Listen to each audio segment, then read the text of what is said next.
This conference will now be recorded. So before we go into our regular meeting, we have an executive session that we need to take care of. Discuss potential litigation with RCW 42.30.110, paragraph 1, or section 1, paragraph 5. Should be in there about 30 minutes. Is that time? Regarding potential litigation? Initially, yes, that's fine. Okay.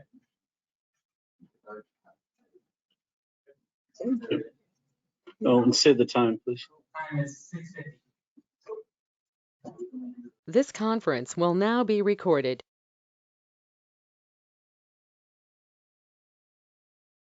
Silence your cell phones and rise to the pledge of allegiance. To the flag of the United States of America, to the republic for which it stands, one nation under God, indivisible, with liberty and justice for all.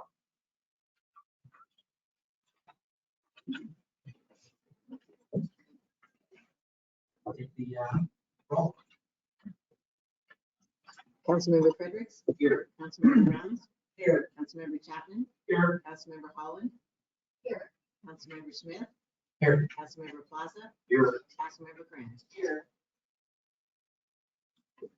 Okay. Do we have any presentation for?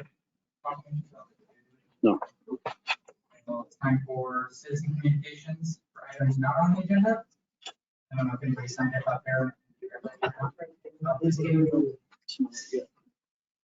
Bear with me, everybody. I'm gonna fumble my way through.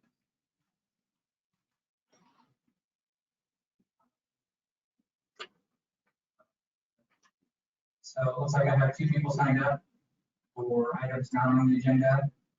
We are doing online too, right? Yeah, we have go-to meeting. Anybody can also speak on that one too? Yeah, why don't we take care of the folks in the room first and then we'll, So Paul Springer. Hope I'm getting that right. Yeah. Okay. Regarding the utility bill notice. To the public. I don't have to get that, right? You just say your name and you have 5 minutes. My name is Paul Springer, with my wife Crystal. We own a little business next door, it's Red Heat Storage. I built it in about 2006 and it's run along quite nicely. I have a tenant that's in the industrial buildings and they've been there for quite a while and they were bought out by Christensen Oil not too long ago. And a couple weeks ago, I got a notice in the mail and it said copy on it, but it's a little confusing about the utility bills. And the utility bill, it said that it was only going to be sent to me and not to them. I have a probably 150-page lease agreement with them. We've never had an issue. And I understand the RCW that I'm the responsible party for the utility bill, for the water and all the utility bills to the city of Woodland. And it was, if I'm wrong, I travel, I'm retired. I get the bill, it sits in the mailbox, becomes delinquent. It's a real burden on me to have to take that bill and forward it to them. If there was any way to CC a copy to them, I don't even care if I get a copy unless it's delinquent. Then I'm more than happy to come down and take care of it. And I think that was the idea of the RCW to make sure that the city didn't get stuck with somebody traveling tenant. And at this time, I don't think that there's that possibility. And it's kind of frustrating for me. I'm a hands-off guy. I like him to run it without me being involved in it. And with this new way of doing business, it does create a burden for if I could get your phone number, I can give you a call tomorrow and we can discuss. me. Yes. Is that okay? 360-606-6000. I called the city and tried to take care of it through the public works and all, and I got a call back 2 weeks later and they said, well, it's the RCW. Well, it isn't really the RCW. Okay. I'll give you a call in the morning. Okay. Good. Take care. Thank you, sir. Thank you. Thank you very much.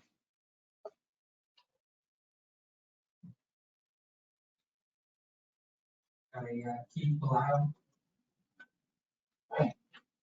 I'm just trying to chase down the mayor to get him a prize he won for. Thank you.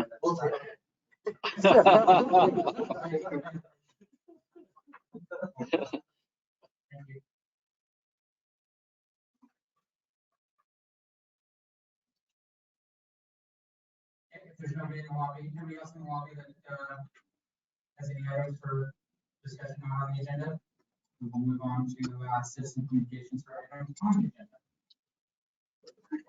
the agenda. Sorry, is everybody online? Is anybody online wishing to speak to items not on the agenda?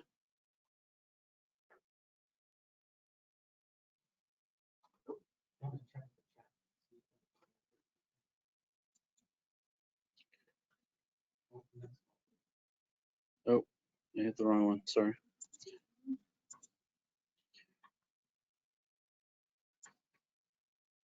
Nope.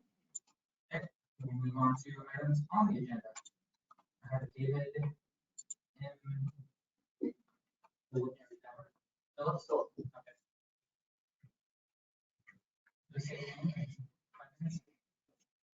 Good evening, David Phillips. I represent Mr. Nigro, and I'd like to speak first, and then I'll just sort of follow up. He did put his name down on here, is that? Okay. Yeah. Okay. Yeah, please. So I have 5 minutes. You have 5 minutes? Yeah. So first of all, we're here to talk about the bill on the RV or display or the thought of an RV. I've done a lot of research over the past month, and there's not one business that I can find that is for the RV. Even businesses that would financially benefit. And I know the attorney's going to speak on issues of what he feels that you can and cannot do. And Ms. Holland, you had mentioned. You can't address the members of council directly. Okay. Okay.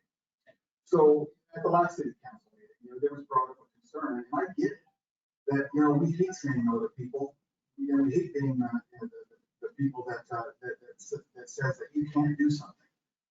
But that's your job. That's your job to do that and create cohesiveness and to keep the structure of the city in place. We have such a nice business park there, and Woodland is benefiting from it. It's going to put a kibosh on it. We all know that. I believe all of you want to say no to this, and I'm going to have the attorney come up here and speak on how you can do that. David? David Phillips, for the record, land use attorney at BF Law. Thank you, Commissioners, for spending a few minutes with me this evening. I want to clarify what this appeal is not and what the appeal clearly is. Our appeal is not to attempt to educate the city on constraining your discretion, telling you what you cannot do. And it appears that the applicant in this case, and maybe even a close reading of the examiner's memo to you, would indicate that the city is constrained to approve the conditional use as an RV park. So, and that's just not the case. What I'm reading from them is that the city should and actually doesn't have the ability or the discretion to deny the use. And it's clear that Washington law does and requires that conditional use requires a city, any municipal corporation or county in this state to exercise its discretion in determining whether the proposed use is sufficiently compatible. And I quote, the grant or denial of a conditional use permit is adjudicatory in nature. That is, the legislative body has discretion to issue the permit or not. If you issue the permit, obviously you're going to have to mitigate for all of the deleterious and negative impacts that this kind of use has in a growing business park. And I submit and have submitted into the record a brief that indicates that there is really no possible way that the city could condition such a proposed use and mitigate against all of the negative impacts in a growing commercial district. If it were a different conditional use, it's possible possible that there might be conditions of approval that could be used to ameliorate those kinds of negative impacts.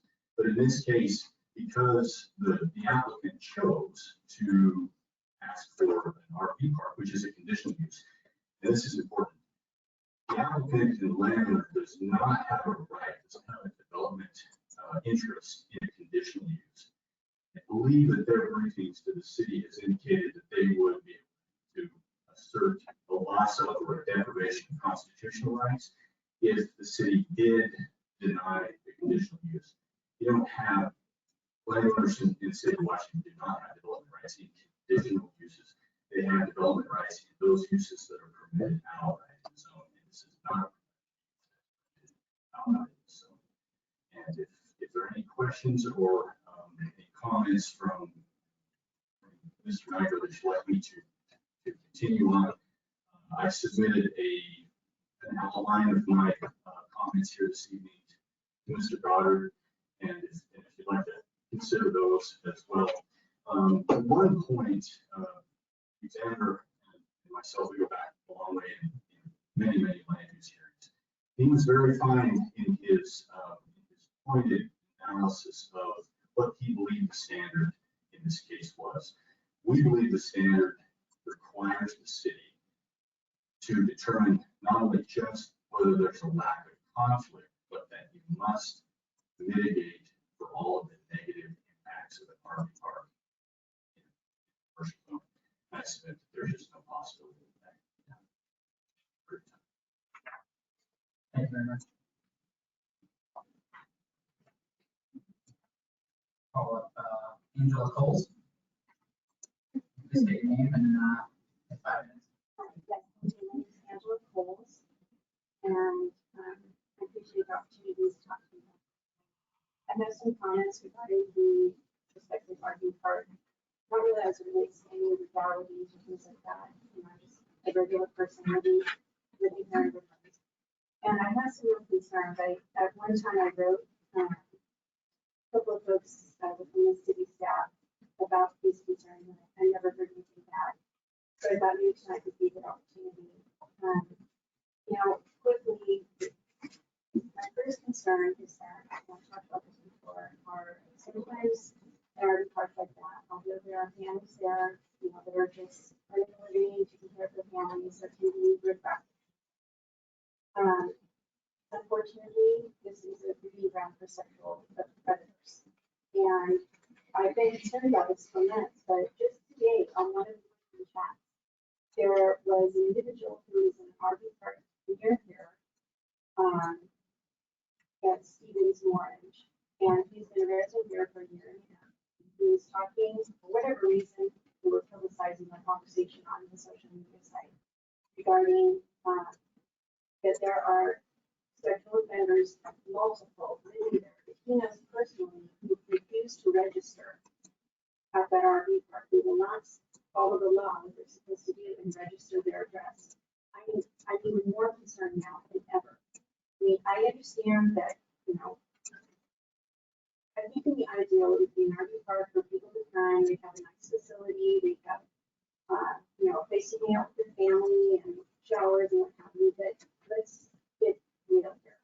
There is things that go on at these RV parks that the citizens in this community don't want to come part of it. Okay, that is a real concern. And, you know, when someone writes in, let's say, to a congressperson or a senator or something like that, they always say it's like the power of 1 to 1,000.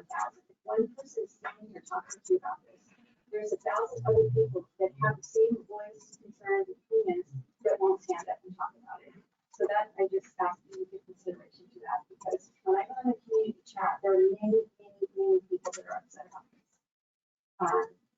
And then lastly, I was just wondering, I'm not sure if you'll be able to answer me on this, but in going through the documents that were attached to the agenda tonight, I was only able to get to the first one, the 135-page document that was originally submitted about the RV park.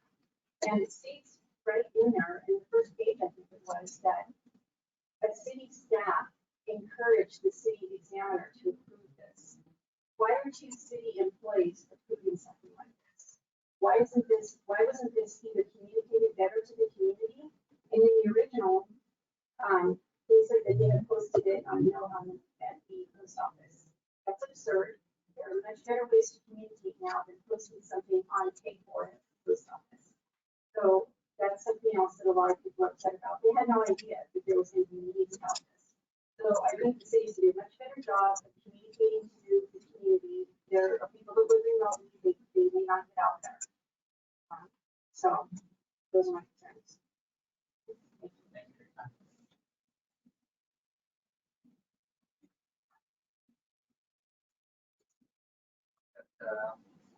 Sam? I wrote your email, right? Mary? It's okay. Oh. Okay.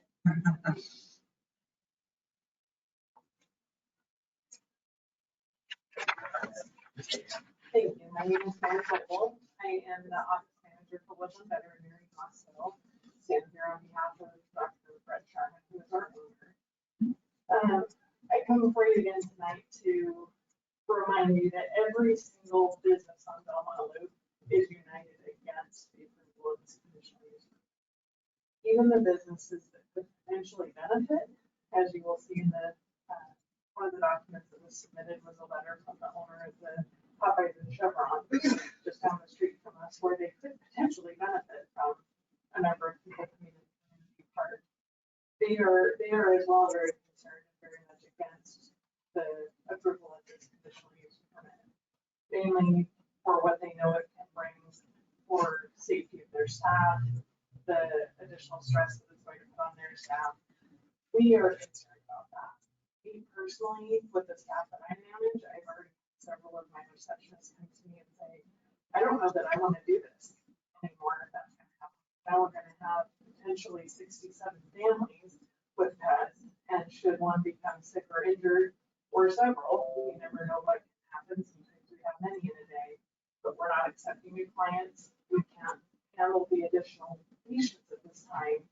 People are angry right now. The entire veterinary community is experiencing this. It's hard for anyone to get their vaccine, whether it's here, Vancouver, Portland.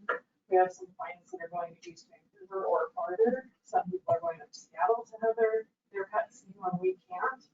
And to have someone right next door pounding on your doorstep, wanting their pet to be seen because they're there, is going to be exhausting for our staff.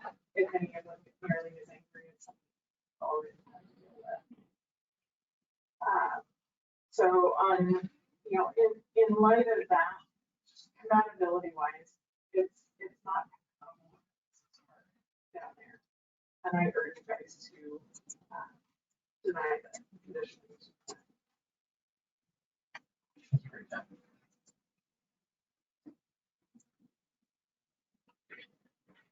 John Sapp. Yes. You can say your name. Yes, my name is John Sapp.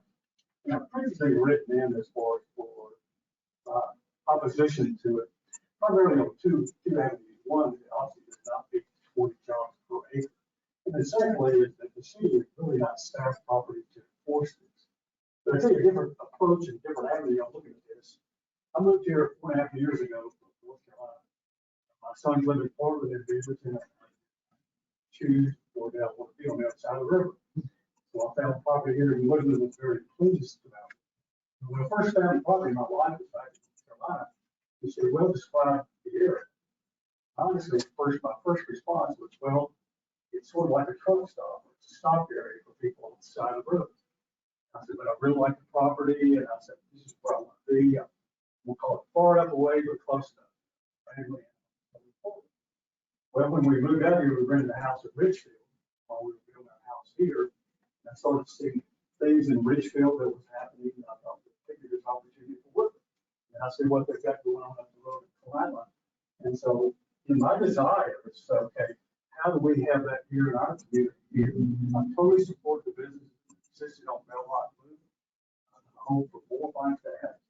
To me, it meets the goal of 20 jobs per area or help the housing situation here. Just recently last week, there's an article about affordable housing in Woodland. You can't have affordable housing for people if you don't have jobs for people in Woodland. So to me, my desire would say, okay, let's find the businesses that fit in that area, that support the community, one from a job standpoint and or services that we can all take advantage of. So we've all written in different fields about what we check. I just wish and I hope something better for Woodland that I've seen going on in Richfield and Columbus that say we've got an opportunity here to develop our own, improve our community and help people with jobs and or better pay. So that's the approach I'm taking. Again, I hope that you will reject it and say, well, I think that property could be used much better to support our community. Thank you, Ken. Next, we got, Jeff Sulzer? Yeah. Say that right? Yeah, close. Very good. You got, state name and 5 minutes. Sure. My name is Jeff Solitzer. I've spoken to you folks before the vote, and also sent some emails around and made some comments. So I don't want to reiterate some of the comments that have been made about safety and issues around that, because we already know about that.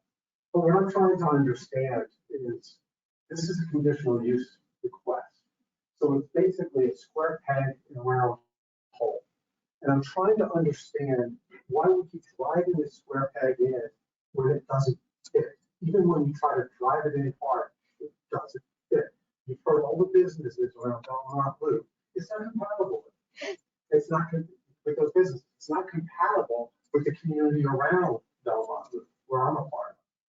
So what I'd like to see, and I think some of the other folks that are against this are part, is to use those 3.69, 67 acres, whatever it is, for a more compatible business, which makes sense. It's like you're not compelled to accept a conditional use because somebody just wants to put something there when nobody is supporting it. Everyone's against it.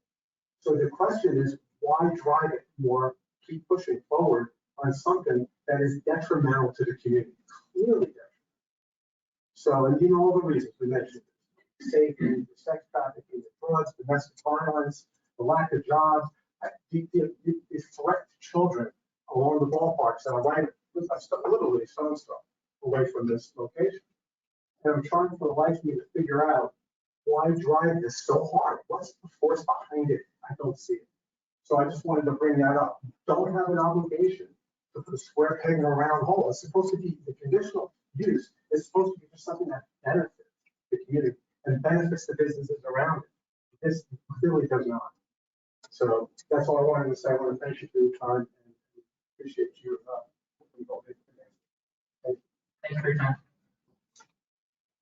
That was the last one on our list. Is there anybody online that would like to say some comment?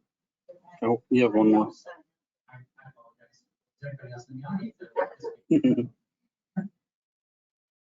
Yeah, please state your name. Darren Johnson. It probably will surprise a lot of you, but we're probably the original owner of that property.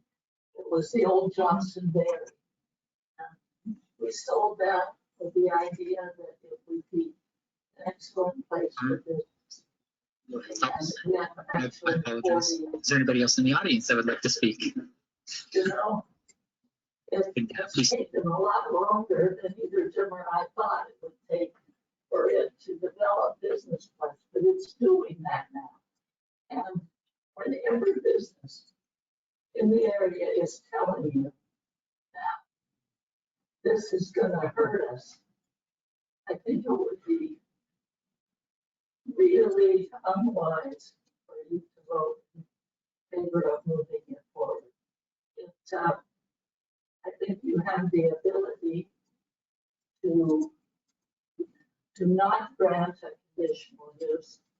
And I also think that Woodland has been attempting in recent times to be more friendly to business and to bring more jobs here. And this is an opportunity if you go and you allow this and hurt all the existing business. It's a slap in the face to Woodland, and it makes more businesses feel like, why would I want to come to an area that when the businesses are asking you not to do something, you do it.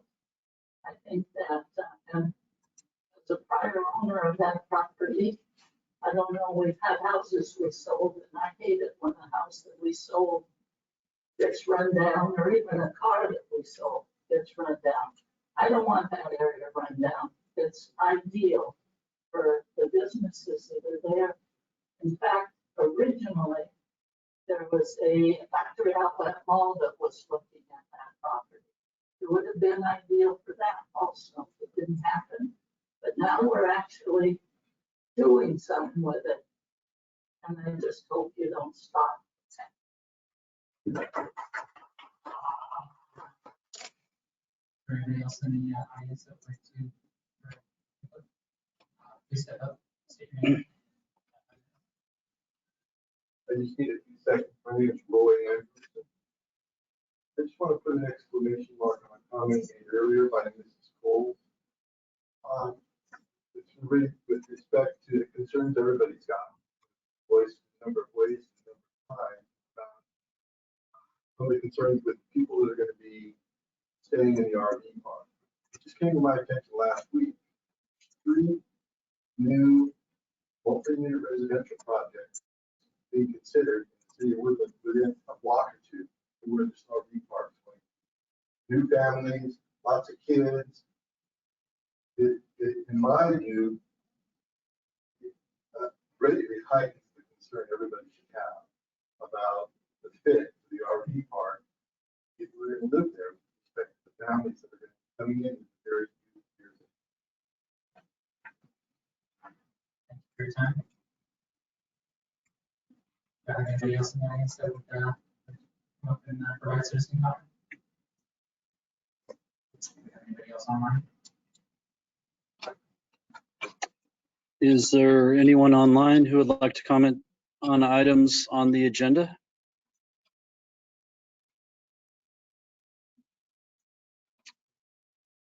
I am not seeing anyone. At this point, we will move on to agenda approval. Move to adopt the agenda. Motion to adopt the agenda. Is there anyone online? who would I'm like to comment here. On items on the agenda? Councilman, can you hear me?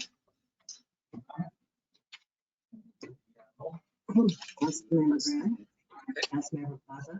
Aye. Councilmember Smith. At this point, we will move on to agenda approval.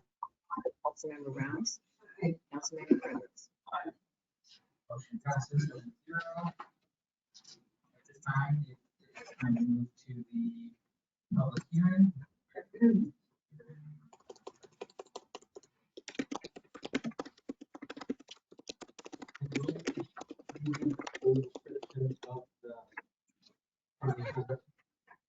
read the full description. Okay. So at this time, we will start the public hearing, which is continued public hearing for the Belmont Liquid Storage LLC proposal to develop 3.69 acres into a full utility hookup RV park with an office building, showers, and laundry under a conditional use permit as approved by the City of Woodland hearing examiner. This is a continued hearing from June 1st, 2021 to consider additional information on the appeal.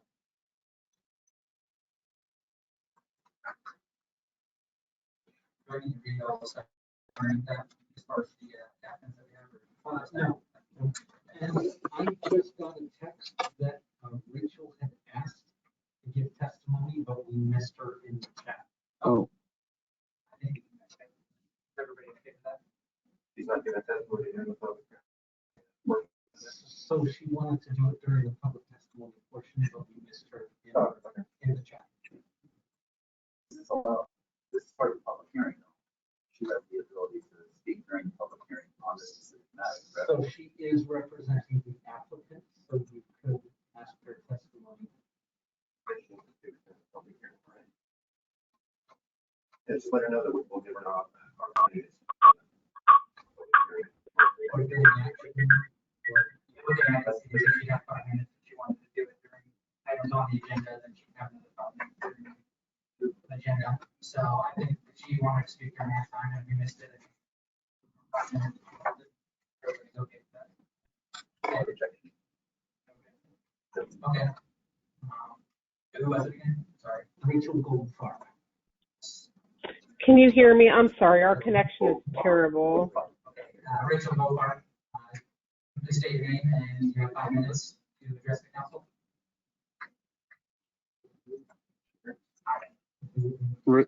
Rachel Goldfarb, you have 5 minutes.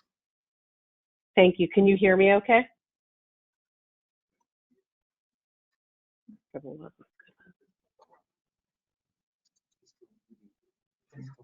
Can I be heard?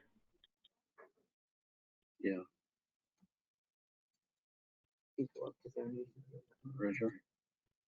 Yes.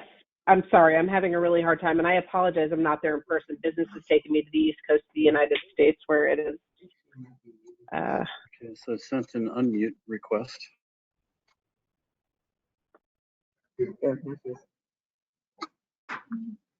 Right, Ms. Goldfarb, Yes. you have 5 minutes now. Can you hear me? I can hear you. Can you hear me?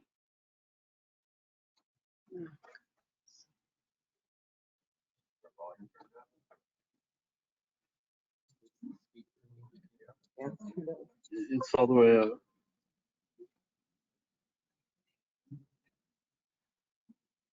Travis, are you able to hear me?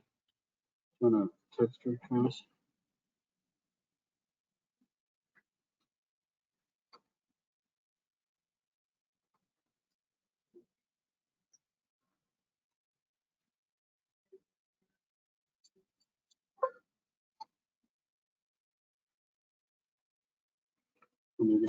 Calling.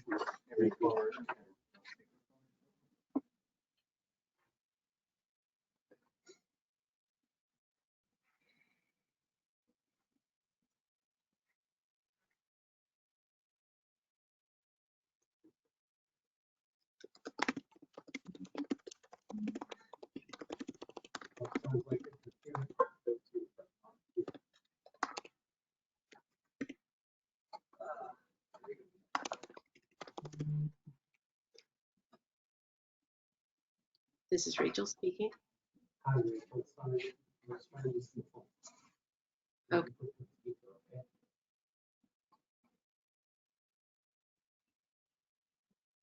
Okay, you want to do the sound check? Can you hear me now? Yes.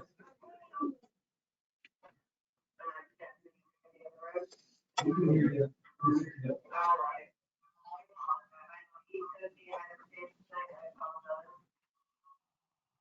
I wanted to.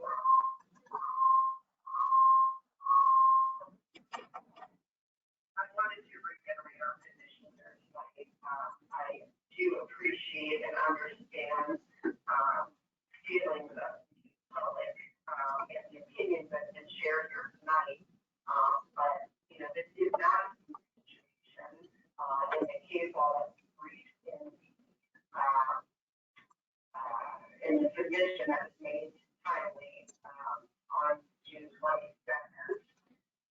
Gives a long history of situations that are identical to the one before the council tonight.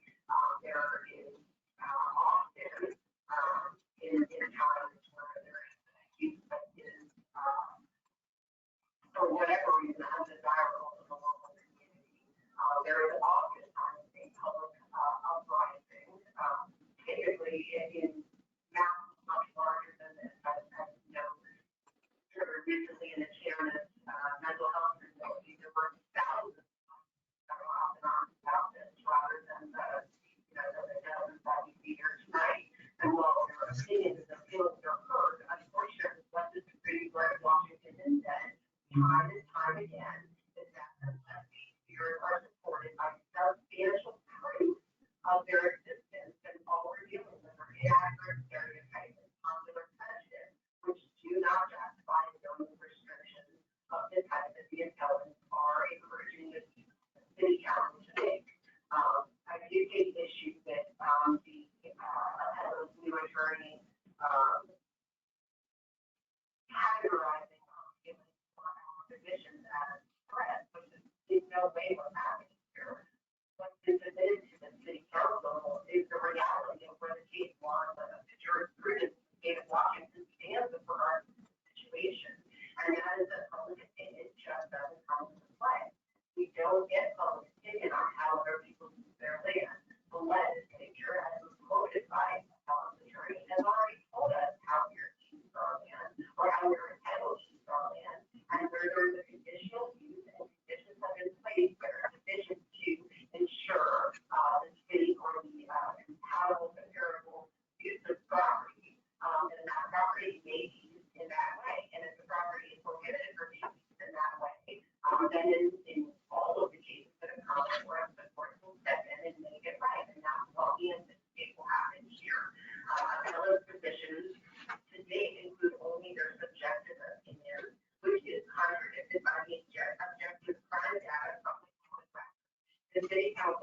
information, and what they were given was more information.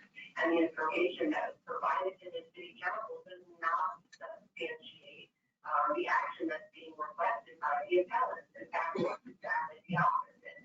The public records show that there is no additional crime. In fact, there's a lower rate of crime coming from these parks in other local areas, including Woodland. But even though the Park County Fairground and storage facility that is in the midst of a residential area, they are not experiencing the problems that these folks are bringing to your attention tonight. It's a matter of opinion, not as a matter of fact. The city cannot deny the application based on inaccurate services. That's just not the way the law works.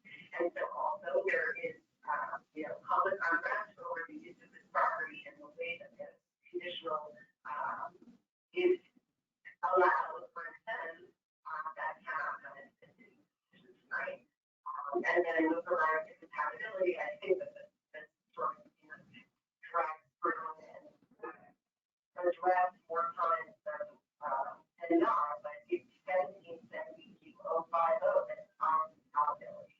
We're not talking about synergy, we're not talking about what benefits fines will provide to others, we're talking about whether it's compatible and fines under the law, Woodland Municipal Code, and as the jury explicitly addressed, it is compatible, and there is nothing more that can be done at this point. So while you could be encouraged to deny the application, So far, we got about 20 seconds. It would be the applicant's position that that is not proper and not according to law, and not really result in where compatible use and conditional use have been laid out in a way that allows the applicant to use the property in a way intended by our regulation.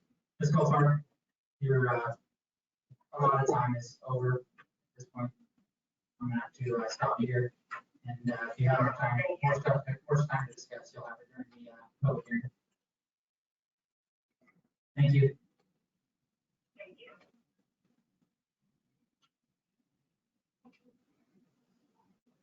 So maybe we need to restart the public hearing then at this point, since we went backwards. Yes. Okay.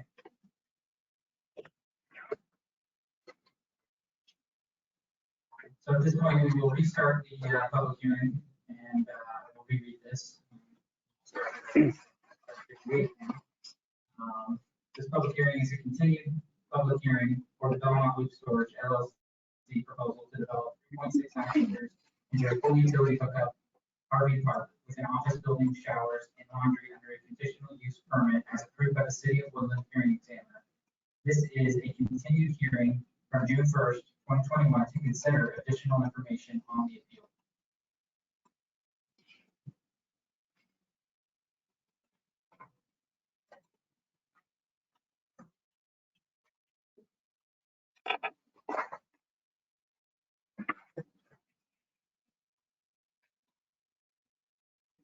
So at this point, looks like start the deliberation.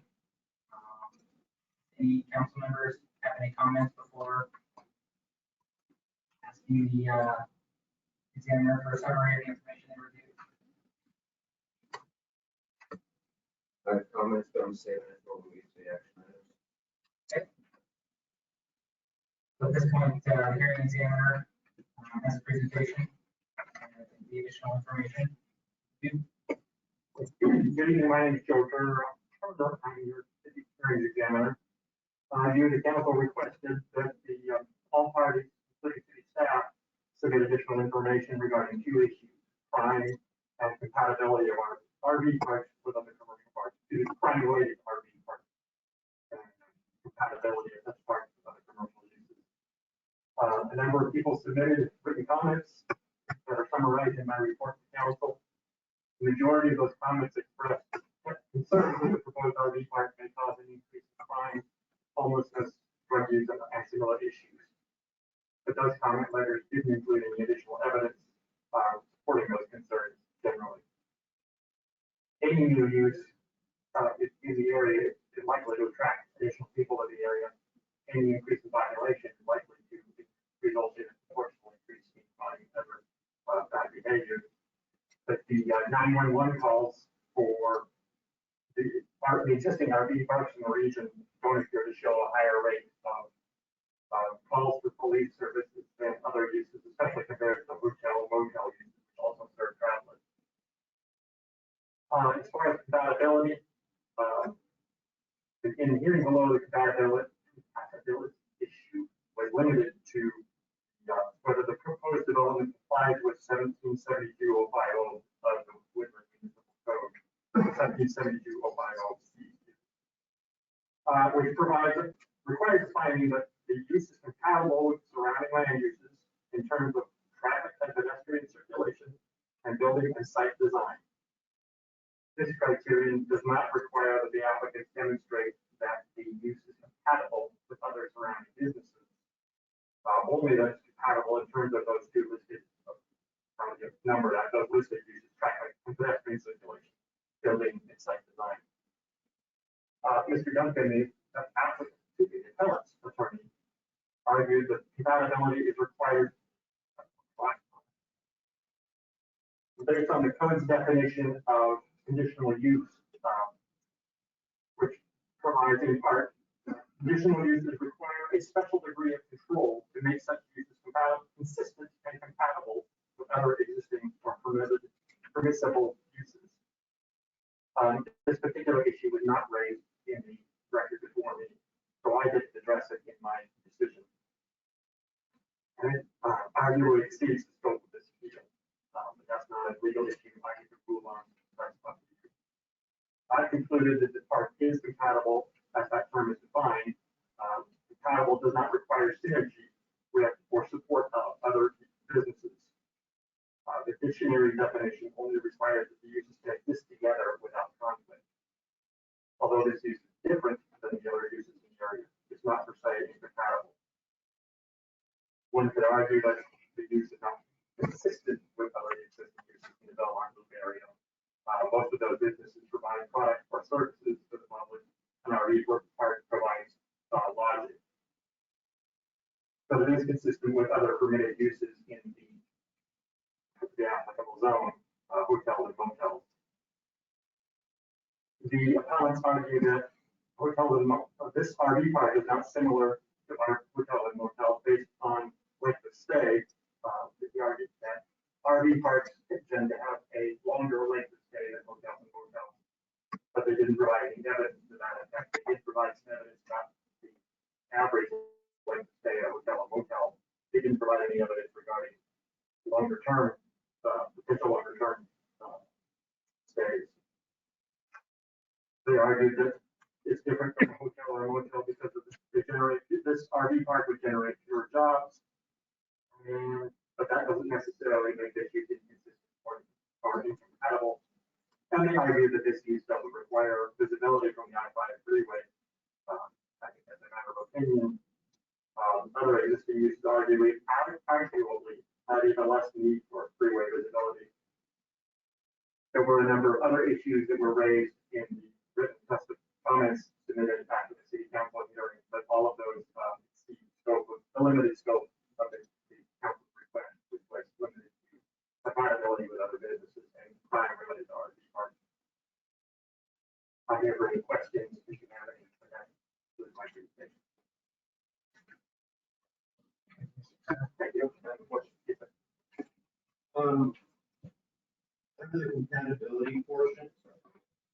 Under the compatibility portion, like you just said, you said the scope of what you did just had to do with compatibility pertaining to traffic and business circulation, building, site. So if I'm understanding right, I might not be able to find this question. When you're saying compatibility as far as traffic, are you referring to the type of vehicle would be similar, or what are we? I concluded based on the traffic study and the evidence in the record that although this does generate different types of vehicles, that given the testimony and the evidence in the record about the time of arrival of those vehicles, spacing, etc., that it wasn't per se compatible. The traffic study, this is off the top of my head, I don't have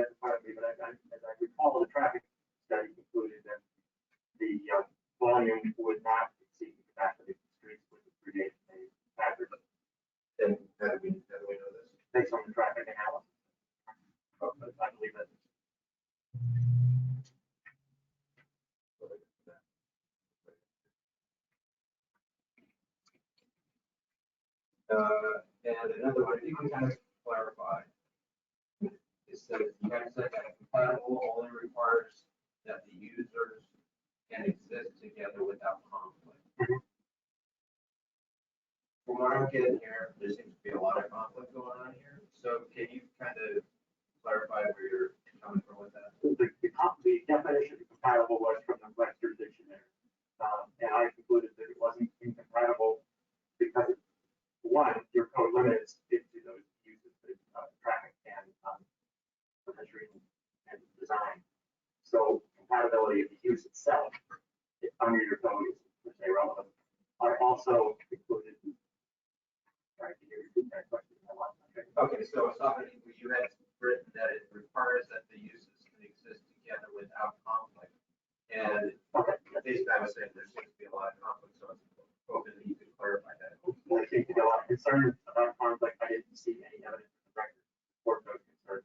Most of the conflict concerns that I saw were related to concerns about increased crime, homes, et cetera. And there was evidence in the record to support that. Great. That's all I think. Was there any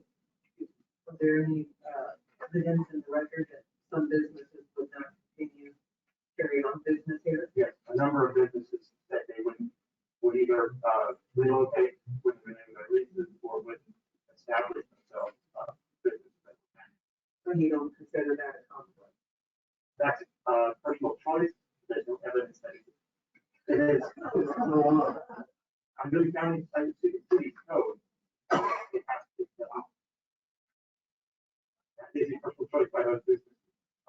Again, there was evidence to support those concerns that they're basing their decisions on. Can we have the orders in there? Everyone can speak, and the ability to be able to speak. It's an orderly fashion. Yes, please reserve your comments. Thank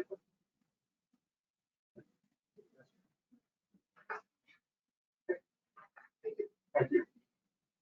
Any more questions for Mr. Kerr?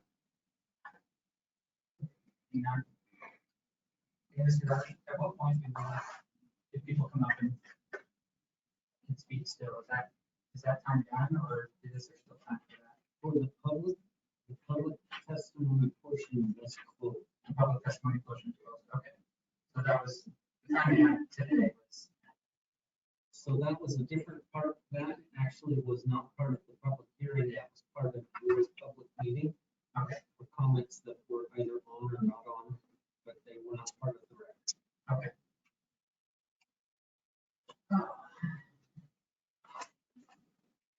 So at this point, there's nothing further for council members for questions or I guess deliberation. We have time to Get ready to get their steel or is that not part of this? So theoretically, their information is already in the record. Okay, I had mentioned earlier that they were talking. Sorry, yeah. Okay. that might be me speaking out of turn. I'm not very familiar on this. So it sounds like we can debate, or we can discuss it at this point, And if you wanted additional information from sources that are outside of the record, you would need to hold the record open and ask for additional information. Okay. Does anybody have anything further they would like to discuss during this? So this would conclude our public testimony portion of the hearing. So at this point, we will close the public testimony portion of this hearing and I will announce that this will be taken up as an action item later on in the agenda. I'll just clarify where it's not on the agenda. So action item E, this will be taken up. Council will further discuss this at that point.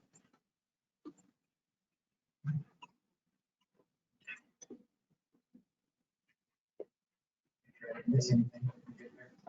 You might need to state the time you're closing the public hearing. So the time is now 8:10. And public testimony is now closed. We'll move on to the rest of our agenda.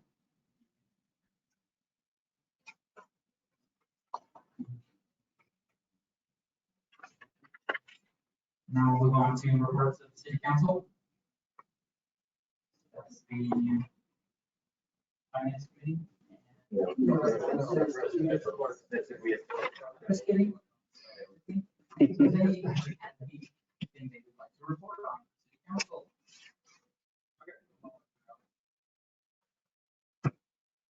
Mr. Boyce, Chief Kelly, I heard there's an influx of homeless being transported his way to stay in the Woodland hotel. I heard there's an influx of a lot more coming. So what is driving that? Does anybody know what is driving that push from Vancouver up this way to stay in the lodging here? I haven't heard that, council member, but I can look into that. I haven't heard that there's an influx of homeless being transported this way. Yeah, I'll let some citizens by my attention.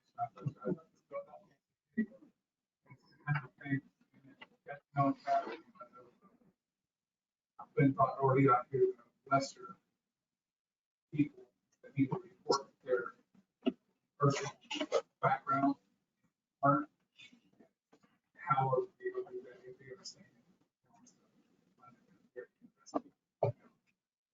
We get a research into that. And find out what's going on. I appreciate it. All the people, too. Councilmember Grant. I just wanted to report that the Woodland Planners Day Committee has had their final wrap-up meeting for the 2020 year. And we are moving forward for our 2020. Oops, 2022. This is 2020. Sorry, folks. But we are moving forward with our planning of the 2022 100-year celebration. Had several events that come on board of our committee the other night when we had a wrap-up meeting. So be prepared for a big to-do next year. So if anybody would like to join us, our meetings will be held the second Tuesday of the month at 6 o'clock. The BMW Hall. 100 years, yes. Any other reports back to city council? Councilmember Craig. Ms. Coleman, have you heard anything from the Washington Department of Transportation regarding Lewis River Road and having better signage? I asked this 3 times for those people keeping track. Better signage in front of liquor store. What is that? It's just back to the liquor store in front of that, across the street from. And it goes into one lane. When it turns into one lane, the sign is not good. There's not arrows on the pavement. It makes it very difficult for people who are not from Woodland to know the lane is ending. Yeah. And that if they don't get over, they're going to end up in someone's front yard. Is that something that they're just not willing to look at it? Are they ignoring us? They have bigger things to do? No, they're not ignoring us. They actually have acknowledged it, since they put that on their agenda when we have the strategy come out this year, and that's not scheduled for another couple of months. Okay. I'll be looking for that. Me too. Okay. Keep your head on a swivel. Yeah. Well, yeah, it's a lot of people get cut off there. Yeah, I mean, we showed them that there, they were aware of that. Okay. Thank you.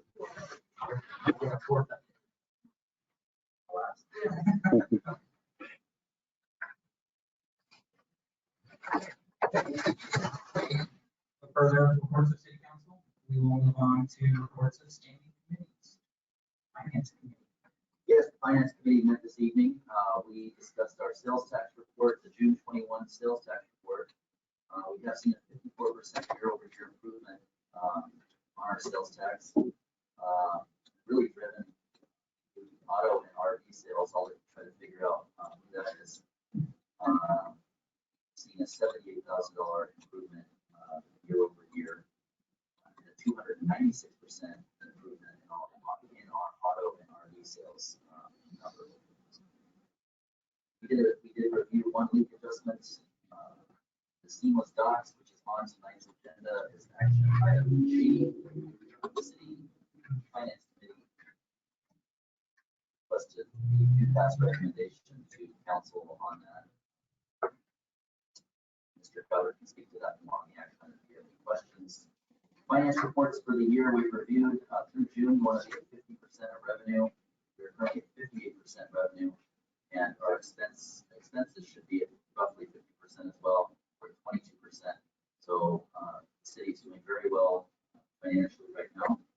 And we also referred the budget amendments ordinance number 1489 to council with the new pass recommendation, which is on item I on tonight's agenda. And that is it. Our next meeting is actually scheduled for August 16th in the council chambers for side meeting. So that's it.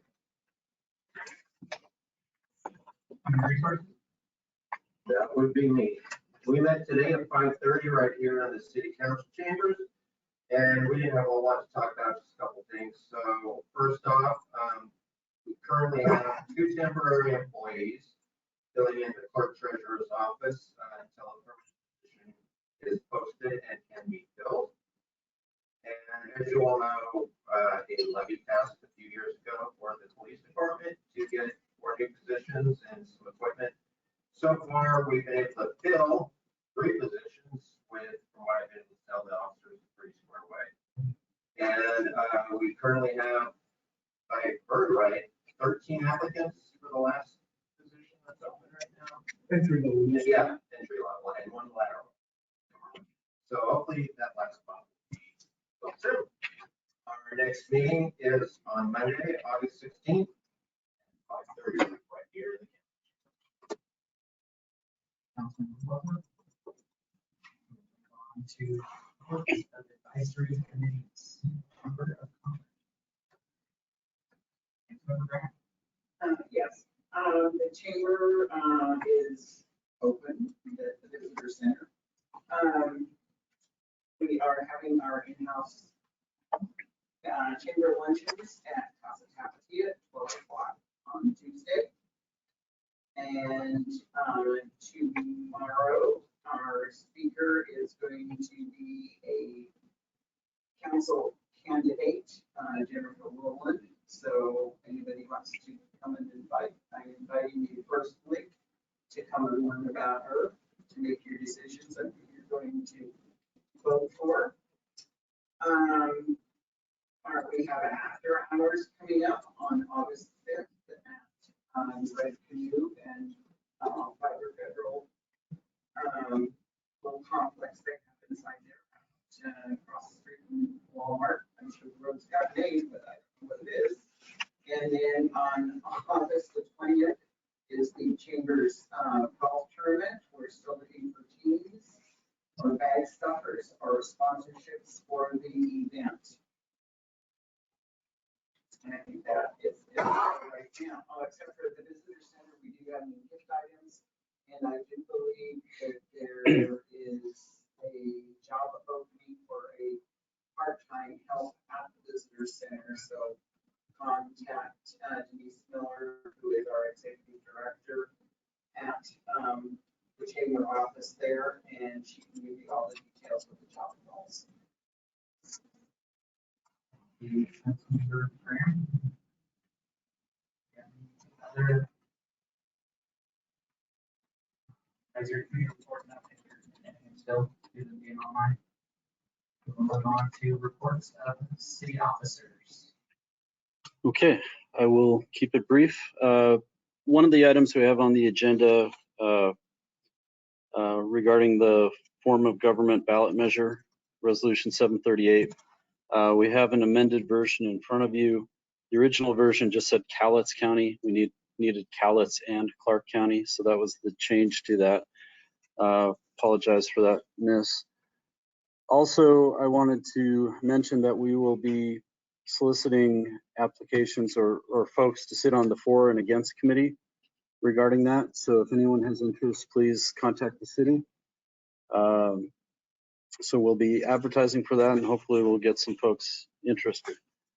I also wanted to mention we had another ballot measure that City Council talked about for the funding the Transportation Benefit District.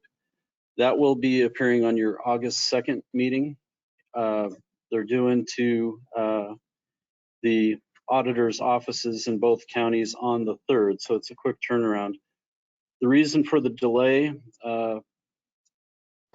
as you remember, we took some action a while back to abolish the existing transportation benefit district. City Council sat as the board of that separate entity, and we gave City Council and the city the authority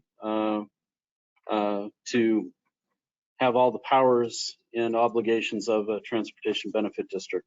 It made putting the resolution together a little more complicated. So we will have it on the agenda for the 2nd, and we'll be submitting it if it passes on the 3rd, so the voters can take a look at it.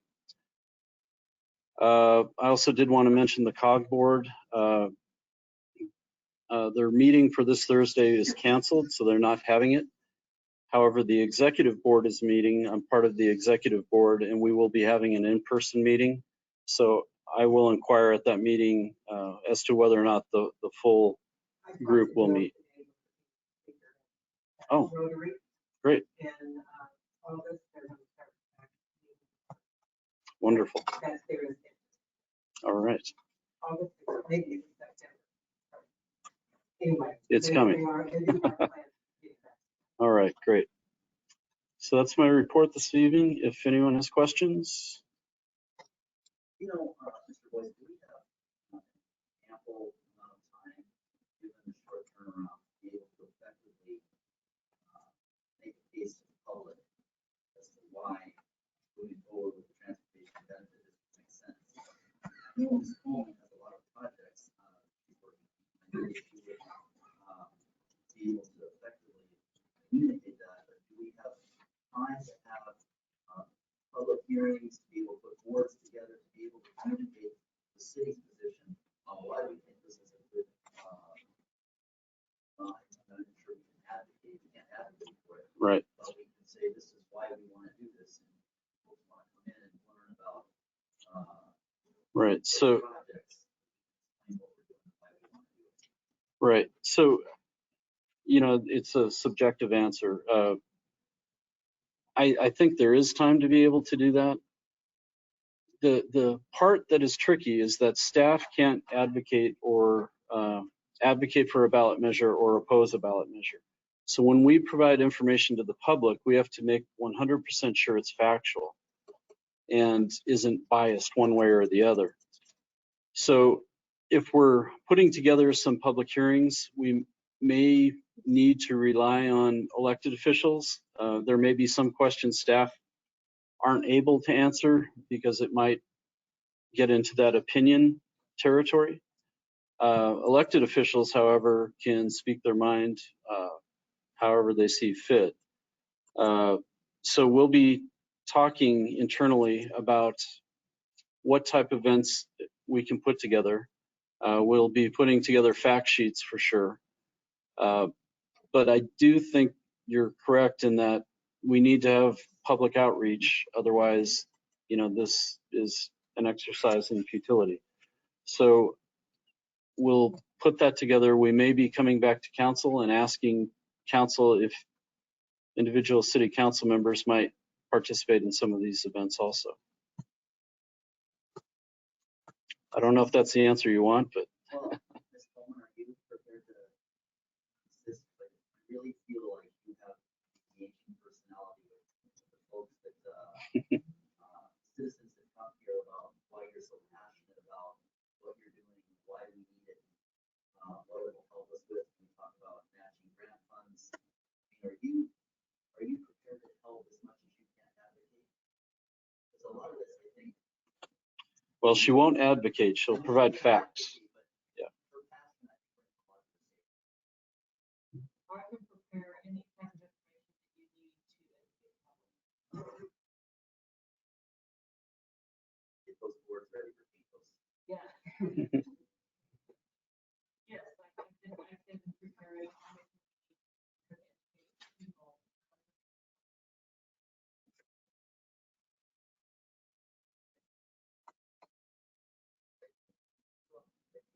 Welcome.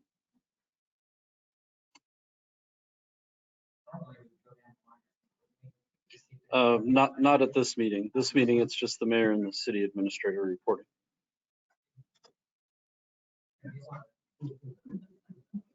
So, next time we'll move on to the consent items.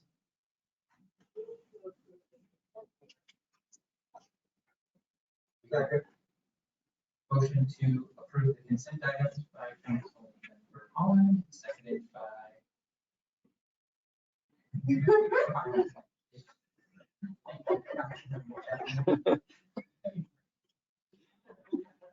Any discussion? Seeing no discussion, we'll move to the roll. Councilmember Rounds. Councilmember Chapman. Aye. Councilmember Holland. Aye. Councilmember Smith. Aye. Councilmember Plaza. Aye. Councilmember Graham. Aye. Councilmember Fredericks. Aye. Motion carries unanimously. We'll move on to action items. Action item C.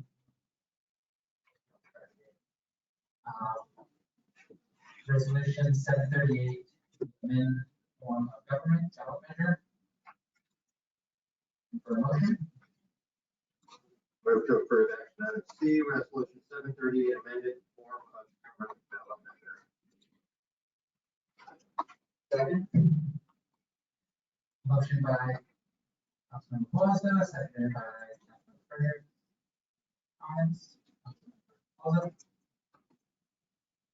I've spoken on this before, so I'm not going to rehash the stuff I said on it earlier. If you didn't hear folks on that one online, maybe should attend more city council meetings. But I think that this is time for the city to consider this form of government. I think it would help the city run better. It would run just as well as it has since we brought on our city administrator. But of course, I also think that it's up to the citizens to decide, so can't hurt. All they can do is say no. And there you go.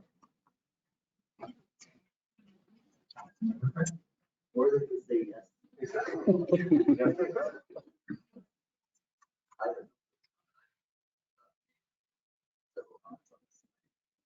Is on the ballot.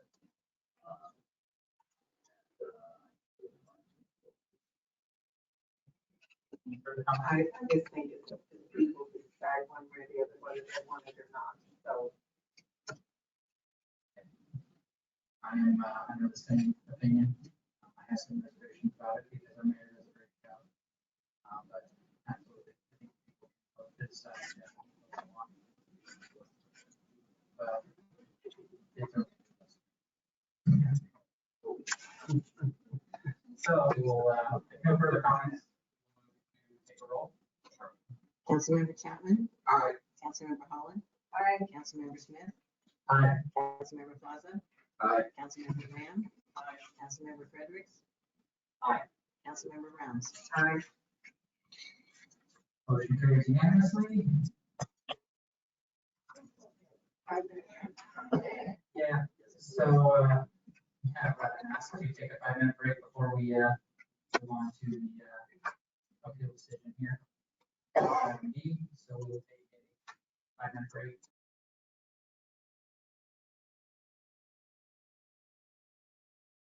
This conference will now be recorded. Action item D.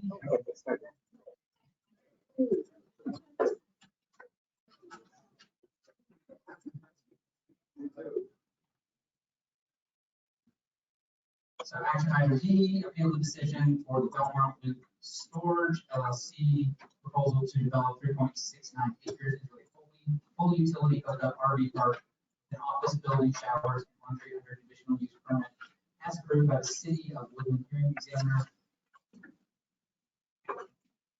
This is a closed record appeal. This is app -21-001.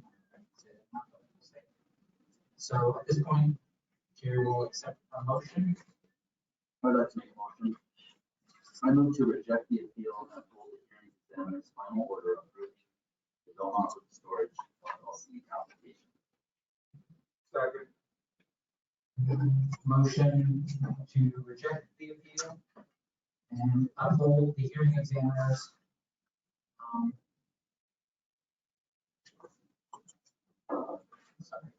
I'd be happy to repeat the motion. The motion is to reject the appeal and uphold the hearing examiner's final order approving the Belmont Food Storage LLC application.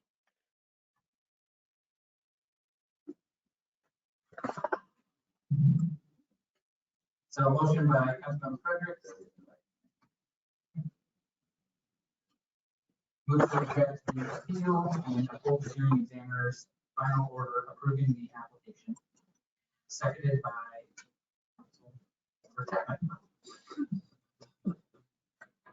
Councilmember Fredericks. Discussion. First off, I appreciate everyone coming here and speaking about this. It's a very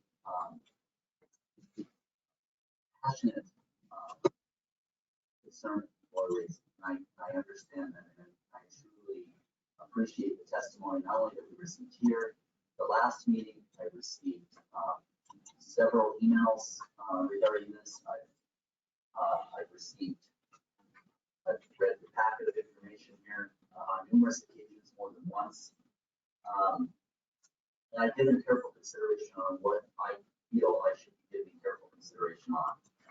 The appeal itself here is asking whether or not the hearing examiner misapplied the law to the facts.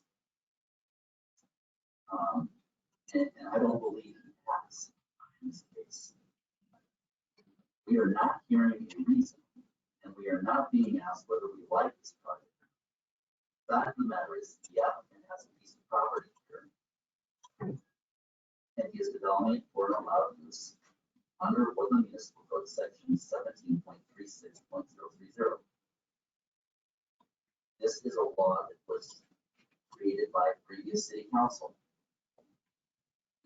I believe because of that, you don't like the law, you should change it. But in this case, the ship is already sailed. I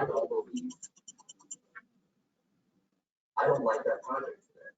That's my personal opinion. It's an opinion. I have reasons why I don't like the project. Some of those were stated here. But another concern that I have is you're not approving this. In my opinion, you are violating constitutional rights provided to them under the U.S. Constitution and the Washington State Constitution, ensuring the due process and the right to be free from the government.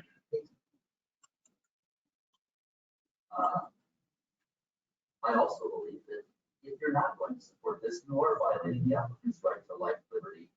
Really, the end point here is the pursuit of happiness. As stated in the applicant's attorney's letter, I'm quoting here, the few Washington cases that have considered the relevance of community fears to zoning decisions have required that the fears be substantiated before the zoning authority may use them as a basis for its decision. She goes on to say that the Washington Court of Appeals has decided 2 cases concerning the effect of public fears. One of those cases, Miranda Mining versus Pierce County Court held that only opposing evidence, quote, the only opposing evidence was generalized complaints from displeased citizens. Community displeasure cannot be the basis of permanent denial. I also heard that the city must mitigate all of the negative impacts. I think that is extremely absurd that you're going to be able to mitigate every negative impact. We talk about compatibility. I'm not sure I'm compatible with any of the neighbors that I live with, but I figure out a way to become compatible with those. Some of those are fences. I think my fence makes great neighbors. So in closing, I agree with the inclusion of Ms. Goldfar's, the applicant's attorney. The Woodland City Council is confronted here with fear and rhetoric on appeal, not with facts. The Washington Supreme Court has made clear that land use decisions based on fear or inaccurate stereotypes and popular prejudices will not withstand court challenge without substantial evidence to back up those fears. I agree with the attorney, in this case, in this matter. I urge, and I understand this is not going to be the final say. This is not going to be the final say. This will go to the next step in the process. I'm sure of that. But I'm doing my job after studying what is in front of me, truly what's in front of me, not what I would. If this were a reasonable matter, I think it would be simple. That's not what's in front of me. That's not what's in front of this body. What's in front of this body is, did Mr. Turner, the hearings examiner, misapply the law to the facts? I don't believe he has. And that's the question before us. So I would urge this council to support the motion and move forward. Thank you. Councilmember Chapman.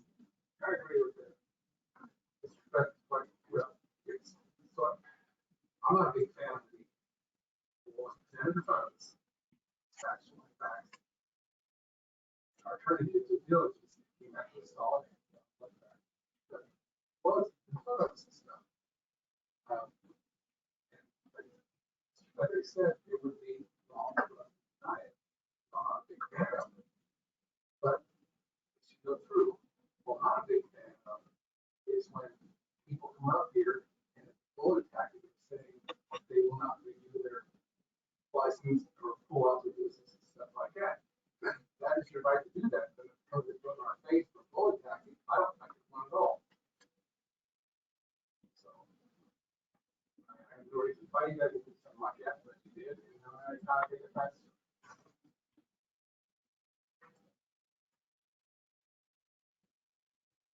Councilmember Plaza. I'm going to be probably one of the first ones to actually go on the record saying I think this RV park, the location of it, the choice of location is awful. I think it's a bad location for an RV park. I think it's negatively going to impact that area. I think it's going to possibly do what they say they're going to do.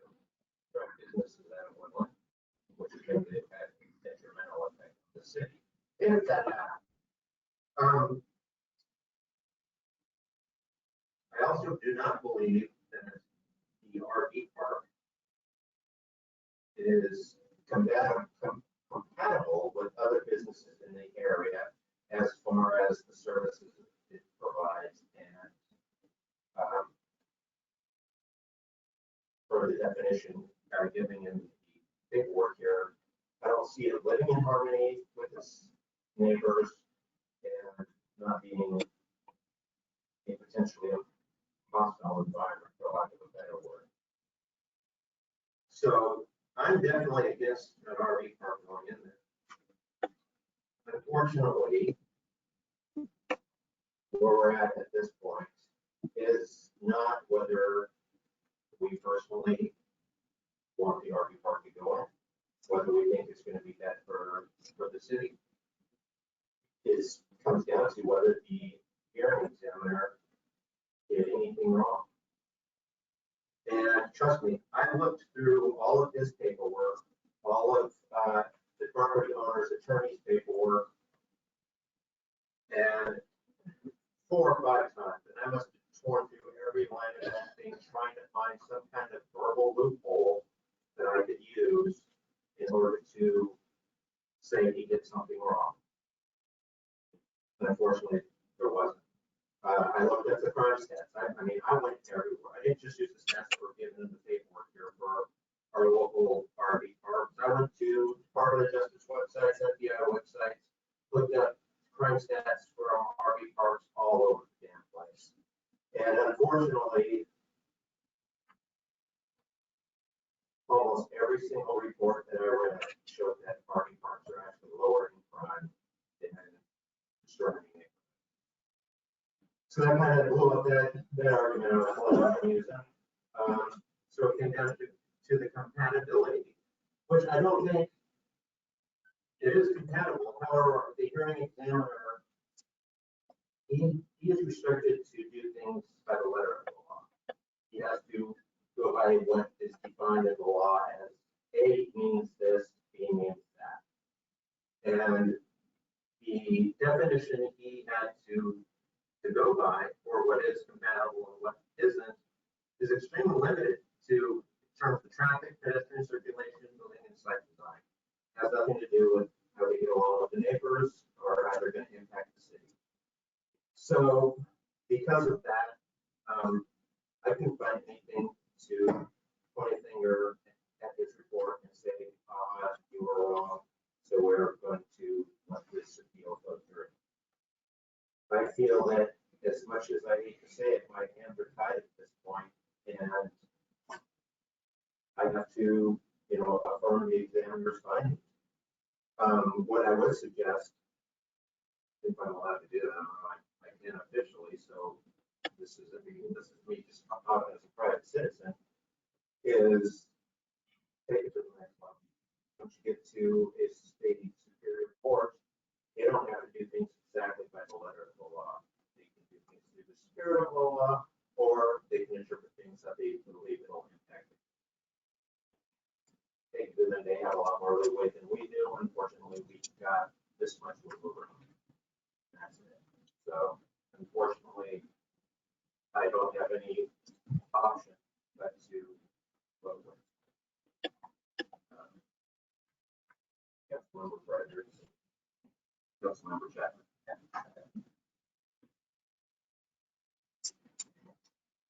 Further comments? Councilmember Hall?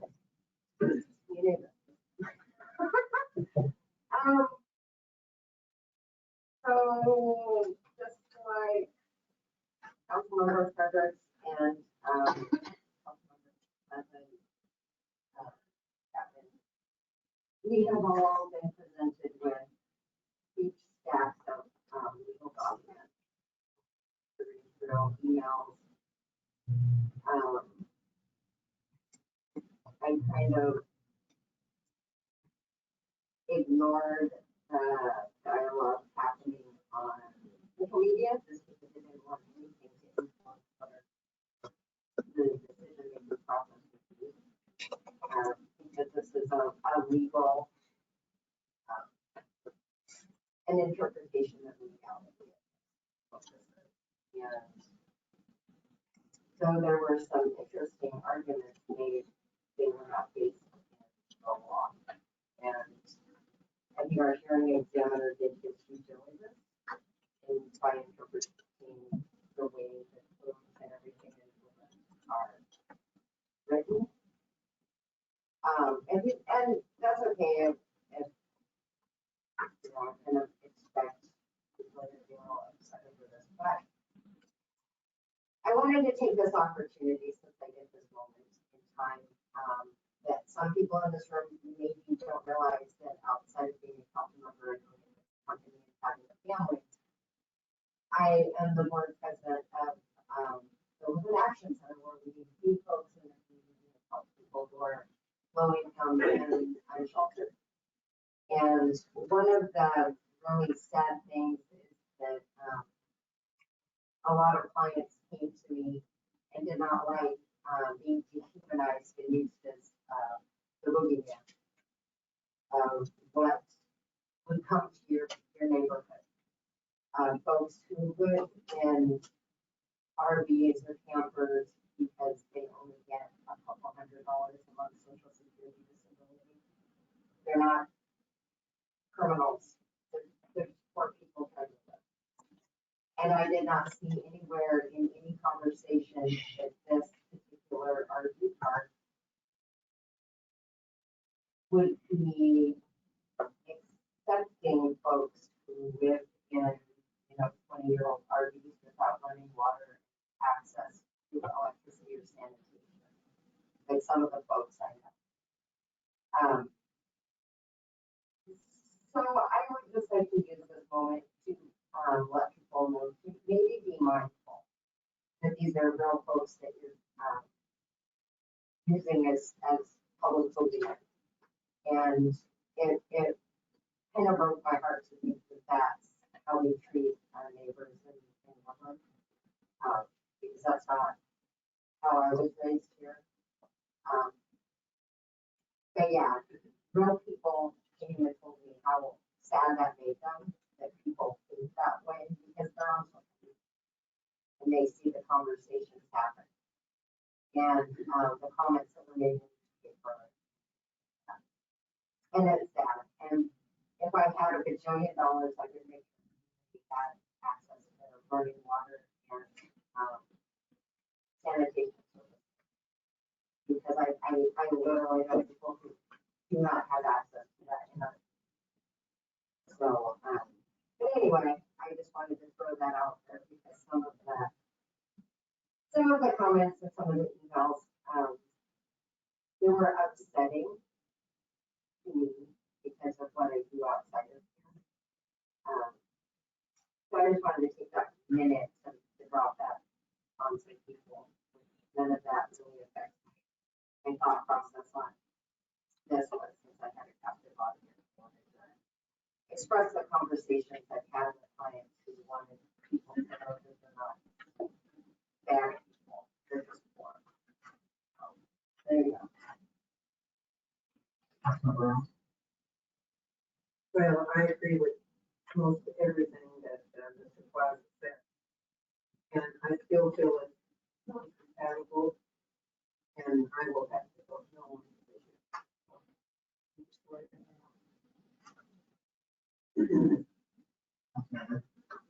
Might as well step forward too on this. There are a lot of things that Deanne said. Excuse me. Ms. Plaza said, Ms. Feather said, Chapman. I spent a lot of time mulling this over a lot, and I think I've been in business in town. I really wasn't real compatible when I was on one corner and 2,000 doors down with two local taverns. Now, for what I did for a business, hey, we weren't compatible either. And, but we lived together, we worked together. I'd like to know if, the veterinarian center is compatible with the man that fixes the car.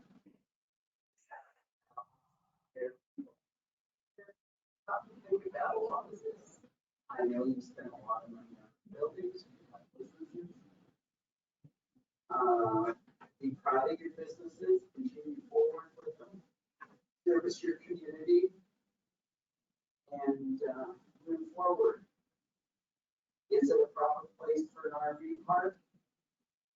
I'm to the point where I can't say yes or no. Because I see it as an advantage.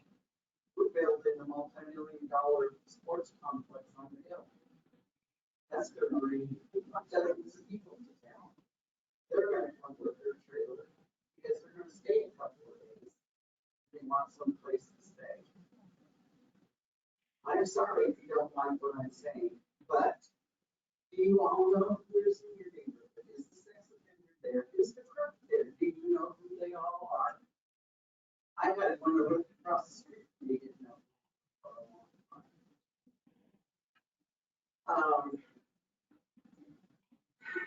You have to take responsibility for your own protection.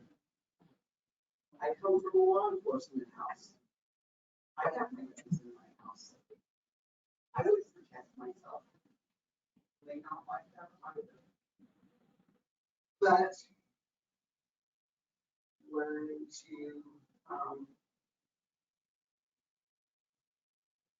accept facts and ask yourself, hey, I've got 4 acres over here. I want to put this in there. And somebody comes up and wants to deny you that, would you be happy? Call and ask yourself.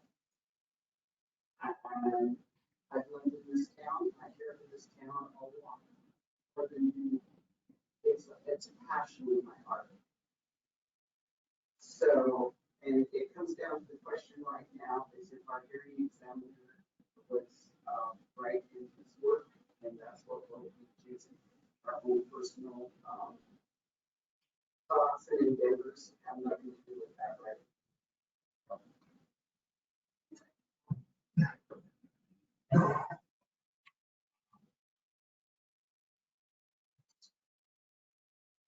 I'll make a comment.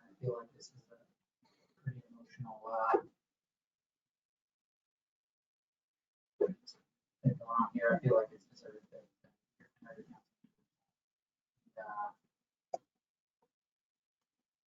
It's a very tough decision for me. Councilman was pretty active for how I feel about it.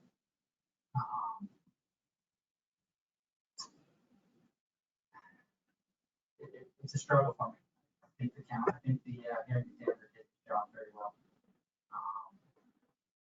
I want to say that I really do, but every bit of thought I had is pointing in the other direction. Unfortunately, I think as far as government goes, we're a little more reactionary. And this has opened our eyes as far as uses that are allowed over there. At this point, we'll be opening our eyes towards other uses in this community and making changes going forward.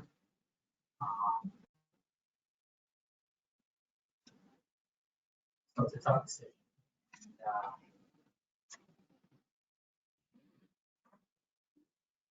I wish it could be different.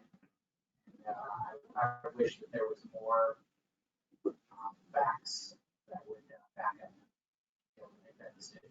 I truly want to make it pretty. Any other comments from council members?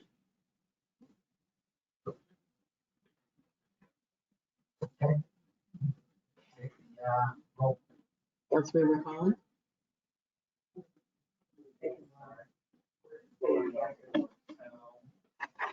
We're voting on Councilmember Frederick.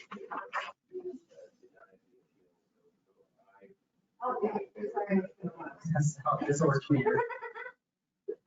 Councilmember Frederick made a motion to reject the appeal and uphold the hearing examiner's final order approving the application. Seconded by Councilmember Jack. Aye. Councilmember Smith? Aye. Councilmember Plaza? Extreme prejudice, aye.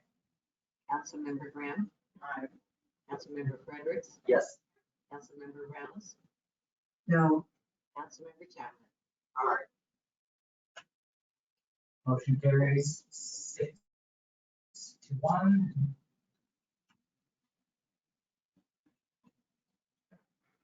Moving on to action item E.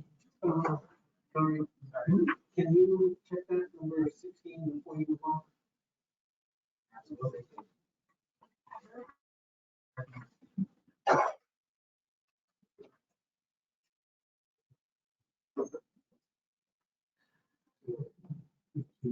So item 16, close the public hearing for this item.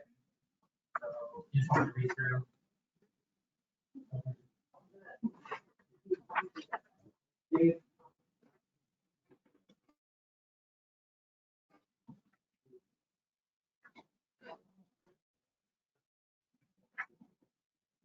So this will close the public hearing for this item. The written decision will be brought to council for review at the August 2nd meeting. Agenda memo will request authorization for the mayor to issue the decision thereafter. Appeal timeline starts upon issuance of the written decision. Yes. For the date of the decision. Yes, so it will probably be August 3rd when it gets placed in the mail, when the appeal period starts.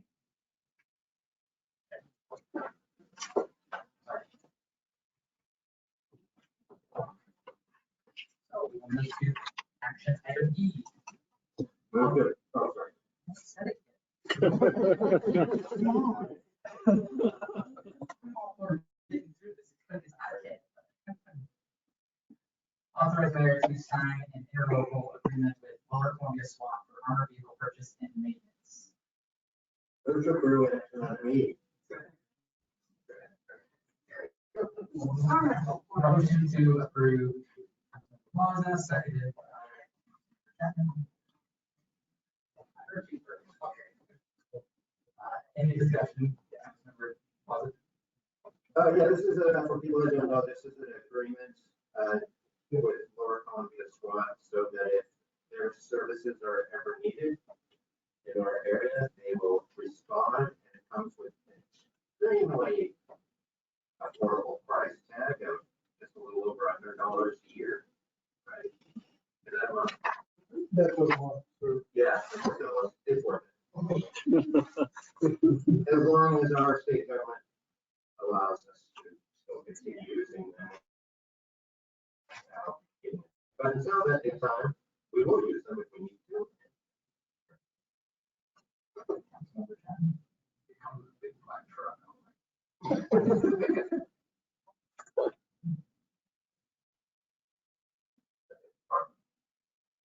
Councilmember Frederick? Chief Kelly, I have referred to these vehicles, I have been told these vehicles are a weapon of war from some folks in the community. Can you please describe why we would need one of these Bearcat vehicles in the city of Woodland, what its primary use would be for, and why we feel that that would be an appropriate use of that vehicle, just to, so the other side may not be heard.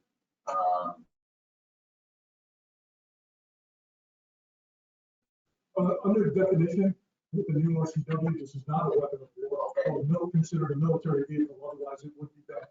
Okay. So the primary function of these vehicles are transportation of troops to incident, extremely volatile incident, where they would use that vehicle as cover or to gain access to a vantage point in an incident where it's a hostile environment. This vehicle will also be used to transport injured personnel out of the scene without harm. So it's not really considered for all intents and purposes, it's a light armored vehicle. It's not a military vehicle by definition. Excellent. Okay. Just wanted to get that question out. I appreciate that. Thank you. But it is one here. Yeah. Perhaps you could maybe change the color to yellow. It's not our way to think it's a school bus. Okay.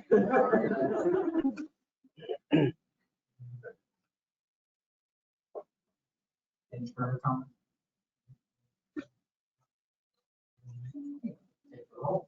Councilmember Plaza, Aye. Councilmember Graham, Aye. Councilmember Fredericks, Aye. Councilmember Rounds, Aye. Councilmember Chapman, Aye. Councilmember Holland, Aye. Councilmember Smith. Aye. Motion carries unanimously. On to action. Authorize budget amendment for 14 additional seamless docks, limited licenses. So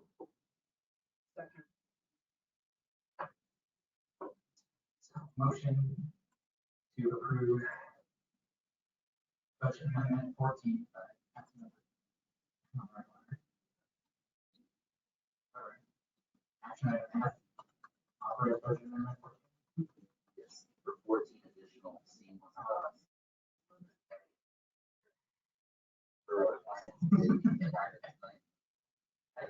A long time ago. It was a motion to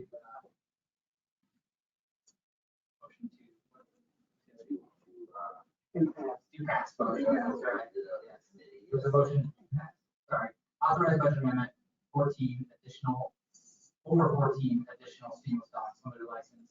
Motion by Councilmember Fredericks, seconded by Councilmember Rounds. Any comments? Councilmember Fredericks? Yes, just real quick, this was something that we discussed at the finance committee meeting tonight. Mr. Goddard brought this forward for consideration. There is a need to have 14 additional seamless docks limited licenses for staff's ability to be able to use. There is an additional expense of roughly $2,300 on an annual basis. And what this motion does is authorizes the additional amount of the budget amendment that will be required for the additional cost. And we're urging the council to adopt this motion to allow staff to be able to have the additional licenses to be able to do their work. No comment. Any further comment? Seeing none. Roll call. Councilmember Graham, Councilmember Plaza, Aye. Councilmember Smith. Aye. Councilmember Holland. Aye. Councilmember Chapman. Aye. Councilmember Rounds. Aye. Councilmember Fredericks. Aye. Motion carries unanimously. Whether you want to take a couple minute break before ask item G, or do you want to move into this one? Okay, so we're roll with action item G. Authorize payment of labor industry fine and withdraw the city of Woodland appeal of violation.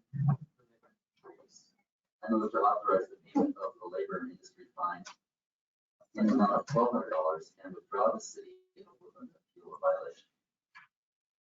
Second. So motion to approve, or motion to authorize payment by Councilmember Fredericks and seconded by Councilmember Graham. Any comments? Councilmember Fredericks? Yes. I'm sure there will probably be some comment this evening on this item.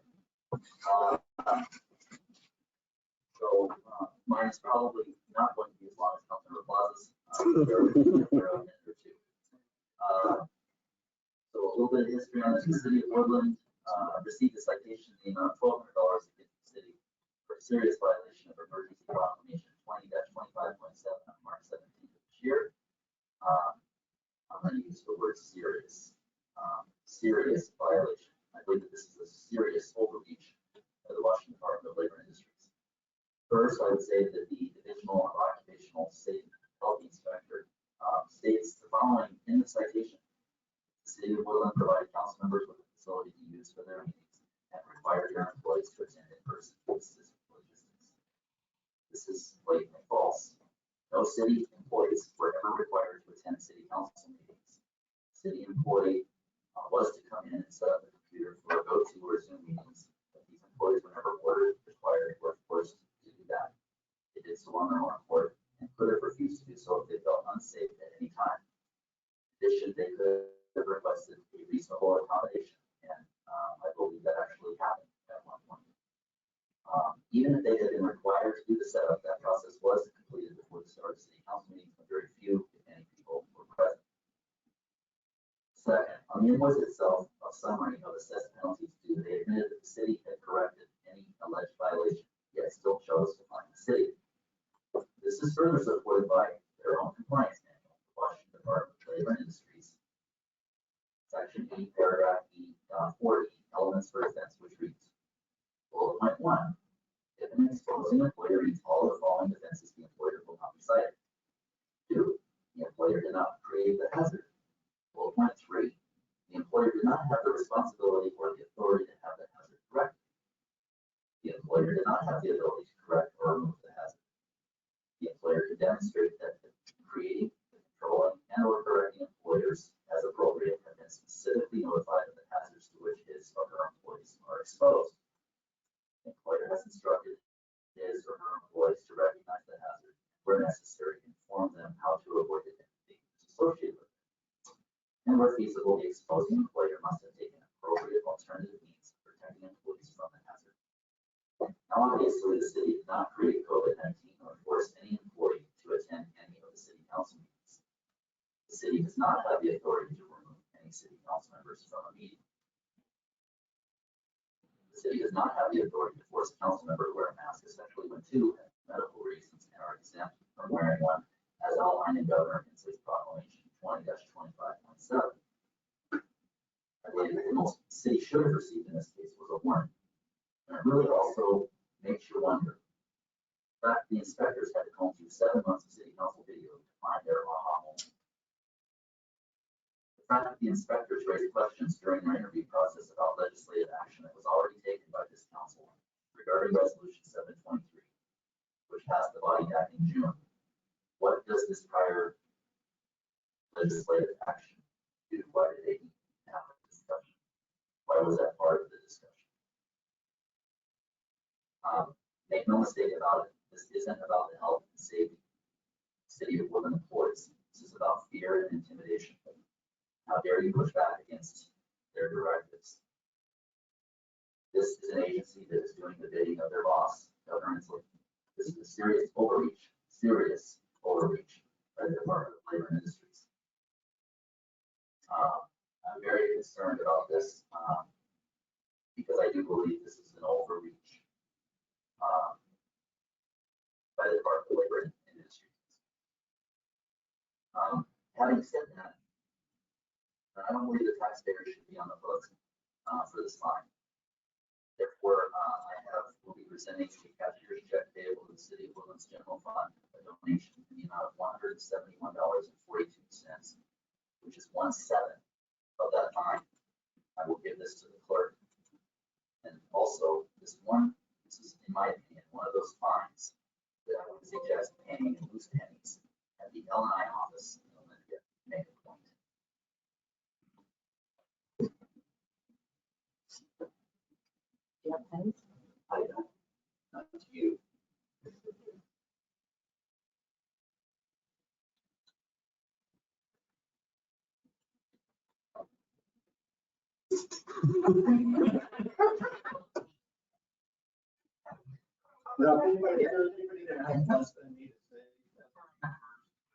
Is there any further comments? You all heard me, so. Okay, so can I give my quick, you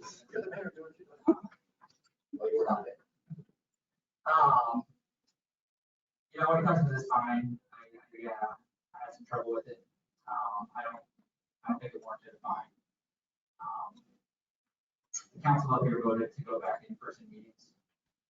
And there was never one time that I ever felt pressure that I had to be here. In fact, it was the opposite. It was always made clear that if I wanted to go to online, I could. And I did take that opportunity. My own personal, a few times due to possible exposure with my daughter in school and waiting back to get tested. You know, I understand labor and industries is wanting to protect employees, and I completely get that and agree with it. I think a simple conversation could have asked the city address a lot of issues that need to be addressed if it was some. But when it comes to this fine, I don't agree with it.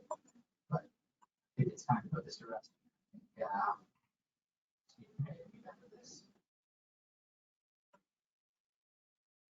Councilmember Plaza. Okay, first of all, I want to apologize to anybody who was hoping to get home early because I'm going to be here for a second. Like Councilmember Frederick said, on March 17, 2021, City of Woodland received a citation and notice of assessment from L&I's Division of Occupational Safety and Health, or DOSH, where they fined us $1,200 for a serious violation of Governor Inslee's emergency proclamation and safeguard phased reopening requirements. Here's a portion of the citation where justification for the fine is explained. There were numerous misrepresentations made. And it doesn't take into account the authorized exemptions that apply to council members who are identified as allegedly violating this order. In addition to providing misleading information and ignoring legitimate exceptions, DOSH willingly chose to ignore their own policies and procedures as well as instructions provided by their own supervisors in their own department during the course of their investigation into the city and their subsequent decision to maliciously fine the city.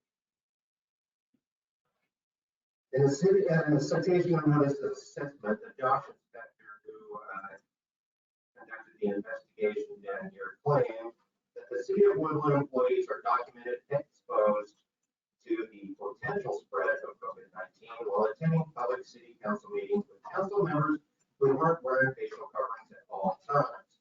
However, the Department of Labor and Industries Division of Occupational Safety and Health Compliance Manual reads, when a violation is discovered during an inspection, not prior to or after during, CHOs must document the violation in accordance with the specific guidance contained within this manual and any other relevant DOSH policy. Obviously, no violations were discovered during DOSH's inspection since everyone was complying with Governor Inslee's proclamation by that time. In fact, DOSH had to review approximately 7 months of previous council meetings before they were able to find anything that they could use as a violation. In addition to that, the compliance manual further states, describe the hazard in which the employees are exposed and describe the most serious injury, illness, or disease which could responsibly be expected to result from the hazard. If a citation involves a serious violation, which is what it is, staff must also prove there is a substantial probability that death or serious physical harm could result from the violative condition. The document investigator did not provide any documentation showing any City of Woodland employees were ever exposed to anything hazardous, and only listed a potential for exposure as listed on the citation. They also said that city employees were documented exposed to the potential spread of COVID-19 while attending. Okay, the potential exposure does not meet LNI's own definition for a serious violation, which is what the City of Woodland was cited for, nor did the Dodge inspector provide proof how there was a substantial probability that death or serious physical harm could result from the circumstance. Their compliance manual also instructs under Chapter 5, Section B, that an employer inherent violation of a WISH standard or safe place provision will be cited only when the employee exposure can be established, documented, and substantiated. At no point did the document inspector ever give an account of an established and substantiated exposure to any City of Woodland employee while attending a city council meeting. The compliance manual further says CSHOs must document the proximity of the workers to the point of danger of the operation or hazard, and the employee exposure if established by the CHO witnesses, observes, or monitors exposure of an employee to a hazardous or suspected hazardous condition during work or work-related activities. At no point did the city ever receive documentation detailing the proximity of any city employee to any point of danger or hazard, nor did the investigator ever witness, personally observe, or monitor an exposure of any kind to any City of Woodland employee. But for clarification, all city employees were well outside the state and CDC's requirements for social distancing. Of the 3 council members who were identified as not wearing a mask during that one meeting, that LNI is using as justification for applying fines to the city, one was seated at approximately 10 feet away from the nearest city employee, another was approximately 20 feet away, and the third was approximately 25 to 30 feet away.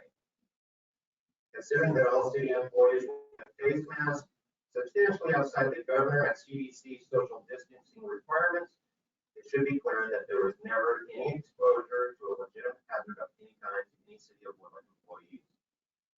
In reference to the 3 city council members who were not wearing masks on that one occasion, at least 2 of them were medically exempt from that requirement, as justified by Governor Inslee's proclamation 20-25.7, where he said, back to June 26, 2020, requiring all individuals in Washington state to wear a face covering that covers their nose and mouth when in any indoor or outdoor public setting, except under certain conditions. The Secretary of Health clarified what those conditions were in Order 20-03, which stated, persons within the following individuals are exempt from the requirements to wear a face covering. Persons with a medical condition, mental health condition, development or cognitive condition, or disability that prevents wearing a face covering. This includes, but is not limited to, persons with a medical condition for whom wearing a face covering could obstruct breathing. During the city council meeting that Josh is using as justification, I was suffering from a respiratory infection.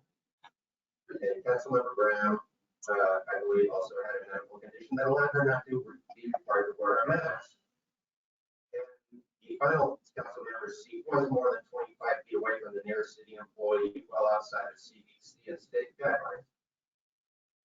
I know I did, and I believe Councilmember Graham informed the Dodge inspector of our medical conditions during the interview that we had with them. But not once was CDC, state, or LNI's own guidelines regarding medical exemptions ever taken into consideration. The inspector also claims that COVID-19 remains a significant health risk and has continued to worsen in Washington state. continued operations in contravention of the orders of the governor unnecessarily endanger employees and creates a substantial probability that death or serious harm could result. This is extremely misleading and incorrect. As noted earlier, the city did adhere to the governor's directives as well as guidance provided by the CDC. There were signs informing people of the importance of mask wearing and social distancing clearly posted outside of the city council chambers. The city had removed chairs and placed seating within the chamber so anyone who chose to attend the meeting were at least 6 feet apart from one another. And they also checked the temperature of all persons entering the council chambers. Masks were provided free of charge to anyone who wanted one prior to entering the chambers, and at least 2 of the 3 city council members who did not wear a mask were medically exempt from doing so, and were last seen without masks approximately 7 months before the investigation even began. At the time of the investigation, all council members were wearing masks. Regardless of this, even if masks were not worn at the time of the investigation, it would not have resulted in a substantial probability of death or serious harm.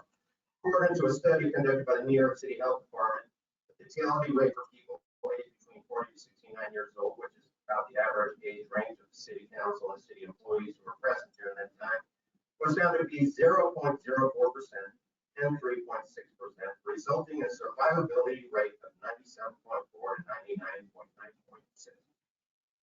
As for 96. As noted earlier, the combination of city employees wearing a mask, being at least 10 feet away from the nearest unmasked person, and a sparsely occupied large space in addition to the other safety precautions the city had in place actually substantially reduced any chances for infection. Relying the claim that the steps taken had created a substantial probability that someone would die or sustain serious physical harm. In reference to the inspector's claim that COVID-19 has continued to worsen in Washington State, studies have found that not to be accurate either. According to kingcounty.gov, their daily COVID-19 outbreak summary, deaths related to COVID-19 reached a high point on December 29, 2020, with 14 statewide deaths reported. But then steadily and substantially reducing with only 1 death reported on May 7, 2021. At the time, the city was fined and told that COVID-19 outbreaks continued to worsen in Washington State on March 17, 2021. The number of deaths related to COVID-19 were down to a 7-day average of just 2, with the total number of deaths on March 11, 2021 being 4, a reduction of 10 deaths from the December 2020 report. These scientific studies and data are to believe that it would appear that the health risk had been continuously decreasing, not getting worse as climbing. Furthermore, if you take only the number of COVID-19 cases and deaths in Calhoun County into account, only 1.5% of all COVID-19 cases. And this is from the Washington State Department of Health. COVID-19 in Washington State report resulted in death, which does not coincide with the investigators' claim that there would have been a substantial probability of death or serious harm. In according to is found on their own website, coronavirus common questions regarding work face covering and mask requirements, which was published on January 26, 2021. The city council did not behave in an egregious or hazardous manner, even in a way that was not allowed by LNI. One of the questions asked in that document was, do firefighters have to wear masks while they're sleeping at the station? LNI's answer was no, but it needed to be at least 6 feet apart from each other. Another question was, can workers lower their masks below the chin occasionally throughout the day while working? And what steps should workers take to stay safe? LNI's answer was yes, while working alone and during cool down breaks as long as appropriate distance from other people is maintained. So according to LNI's own guidance, it's safe to sleep and work without a mask on as long as you're 6 feet or more away from other people. But if you do the same thing in a city council meeting, it somehow becomes a life-threatening event. In my opinion, the plan had little to do with safety violations. If you take into account the amount of questions that were directed at the interviewees during the LNI investigation regarding the city council resolution allowing private businesses to make their own decision on whether or not to continue operations or remain open in a safe manner, and that has zero bearing on the subject of the investigation, as well as the apparently false and misleading statements made by the investigator, it would appear that the fine was placed on the city more as a punishment for unrelated actions to Tim Church, the communications director for LNI, fines are generally used only as a last resort. During an interview with My Northwest on December 2020, he said, "We don't want to cite and fine businesses. We really don't. We want them to do what's right for the health of their employees and the health of their community. That's our primary goal. If we have to cite them and fine them and issue orders for them to close, it's our last choice." This was further corroborated by Amy, don't know how to pronounce her name, I'm guessing, Amy Soisa, LNI Assistant Director for the Division of Occupational Safety and Health, who stated in an LNI news release, "Our goal is to get employers to comply with mask requirements through education and assistance. But if that doesn't work, they can be cited and fined." She also said in that same news release, "Complaints by workers are forwarded directly to LNI's DOSH staff. In most of the other LNI cases, the department's investigators visit the business anonymously. If investigators find the complaints are valid, staff contact employers to inform them of the public masking requirements. At that point, most businesses agree to follow the rules. Uncooperative companies receive a warning letter saying they could be cited if they continue to break the law. Not that they have, but they continue to. If complaints are about major corporations, LNI works directly with the chain's corporate safety staff to investigate public masking complaints. The department follows up to ensure mask issues, if any, are resolved. In addition, these large corporations are still subject to LNI safety and health inspections. And any employer who's found to additional spot checks or complaints and continues to violate the law faces formal enforcement action. Yet, even though the city was fully complying with the governor's orders before the LNI investigation even began, it appears to me that the LNI investigator ignored directives, written policy and procedure, and chose to fine the city for violations it wasn't making. LNI never afforded the city an opportunity to correct any supposed issues they claimed took place, because there weren't any to correct by that point. Never provided a warning letter to the city warning about enforcement if corrections weren't made, and never did any follow-up. As stated before, any alleged violations had been resolved months before the LNI investigation even began. And none of them ever violated any of LNI's allowable exceptions to begin with, but they still chose to levy a fine against the city. Considering the number of LNI policies and procedures that appear to have been violated during the investigation, the misrepresentation of facts and disregard for instructions and guidance by LNI supervisors, it seems clear, in my opinion, that the reason for the fine was actually in retaliation to the city council voting in favor of a resolution that would have allowed business owners to choose on their own whether they remain closed or open for business. This was made even more apparent when the investigator spent an inordinate amount of time asking questions about the resolution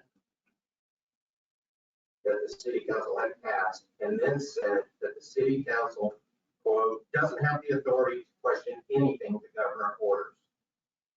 Apparently, according to this particular investigator, our only option when given an order by Emperor Palpatine is just to prostrate ourselves on the ground before him, blindly follow each and every order given, and never question the legitimacy or practicality of it. It seems to me that the only thing that matters to them is using their power to punish anyone who does not immediately kneel before state government control. Any entity or person who does not will obviously be punished, regardless if that punishment is legitimate or not. If it was up to me, not one cent of Woodland taxpayer dollars would go towards paying this fine. However, the state is well aware that small cities like Woodland do not have the finances to fight against a huge taxpayer-funded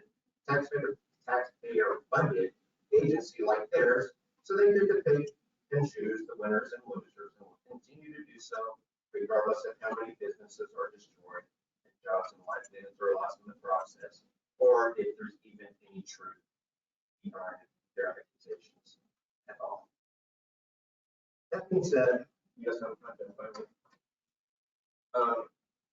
I said this in city council before, and I'll say it again now.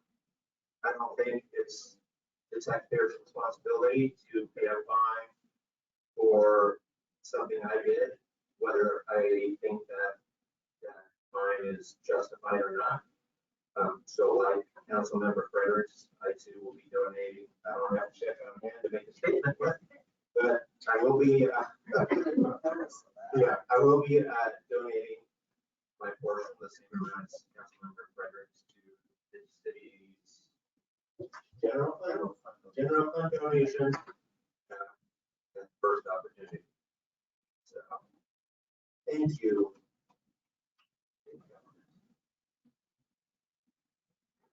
Great. Can I call you that out? Absolutely. You have 15 minutes. So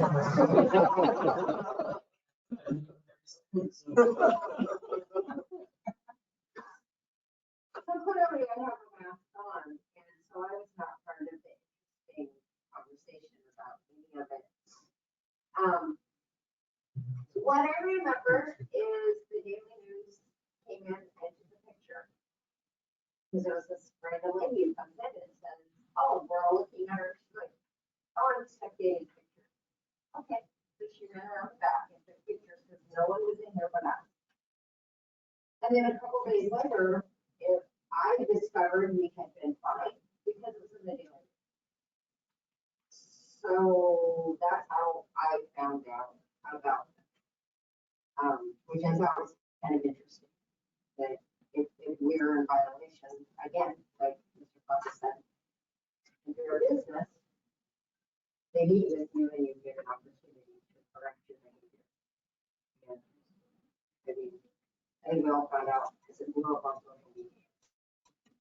Where interestingly enough, pictures I've never seen of anybody here popped up as evidence. So I'm kind of annoyed that this thing has drug on as long as it is. I think it was done at the beginning. I thought not all of us, just so the public knows, not all of us were brought in and grown. Only a couple council members were.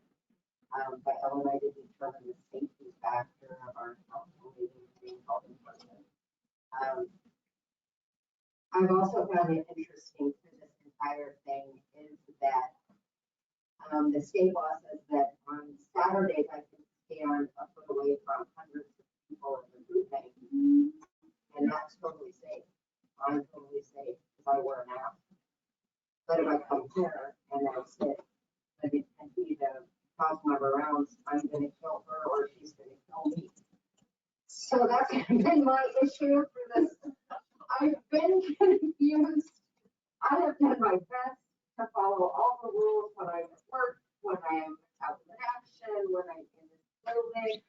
I've watched Mr. Boyce sanitize the entire room before people get there, confess it when everyone leaves. I mean, we have done everything we possibly can to be compliant, but you could not hold meetings online. They were ridiculous. No one could all get in. No one could. Not everybody here has the same internet speed. It was ridiculous to try and legislate anything or create any kind of policy or even determine what is the next step in a global pandemic for Woodland, because not everyone could log in to our online meetings. So that's another thing, because I've seen a lot of people complain that how dare we hold in-person meetings, and that's like literally it was so much more expedient to have an in-person meeting and not be near each other than to try and be technologically challenged with multiple stupid platforms that not everybody can access. So I think it's dumb. I thought this whole thing was dumb. I've been a proponent of just doing it and getting it done with and not trying to confuse ourselves. But clearly the newspaper likes to draw attention to us. And they keep using that same picture of a couple of you over and over for every single thing now. And I think it's kind of dumb because I don't know why. And poor council member Chapman, they zoomed in on his face and used it for a couple of articles. And so people really went after him on a personal level because he was the plate bringer. And Typhoid Carl. Because we have all tried really hard to navigate this all as best we can. So the next global pandemic, we'll know how better to behave and do things. But I just kind of wanted to get that out. out there because, I don't know, I just didn't want House Member Closet to just get all that thunder and get the mic drop and walk away. So, but there you go. I just think we need to get this done and over with and move on with our lives because there's so much bigger things to worry about than whether or not Carol and I are killing each other over here by being near each other. So, there you go. Any further comments? Make one more comment. Back when I voted to have in-person council meetings, I don't think COVID is false. I don't think it's a hoax. I think there's truly an issue going on. But as an elected person, I felt that our meetings were not going well as they should. We were not having the dialogue. We were not representing the people what we should have been. And that is why I voted to go back to in-person meetings. I felt like we made efforts to make sure we were trying to do the same. Never at any point did I feel that I was in jeopardy. This is just my personal opinion. I felt like people did care. And anytime there was an issue, I know people took the precaution and stayed home. Did a Zoom meeting at that point. So part of me voting to go and do back in person will go with Councilmember Fredericks and Councilmember Plaza, and I will be doing to City Woodland. I think I would like to put it towards the parks if I have a choice, because parks can always use more money. So I will be making a donation in the same amount towards the park fund. Further comments at this point? That was going to. Oh, well, I don't have pages of written.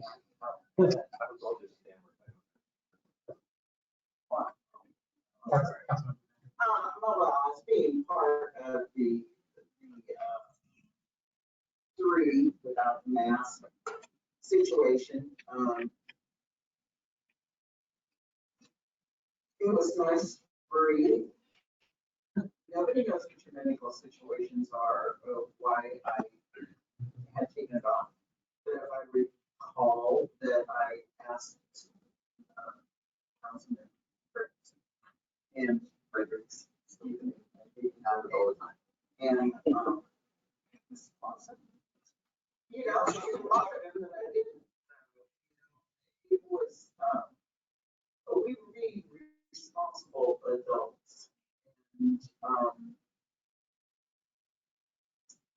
to have this situation around and being part of the interview, I felt like I was treated like a 3-year-old at that time, and I did get up because they were being redundant. It made me kind of a bad word off. I left. So, as it is, and I've offered many before to pay part of my fine, so that will be happening. So, because it's not right. It's not right that we have to fine in the first place. We'll handle it. I'll try not to lose any more sleep.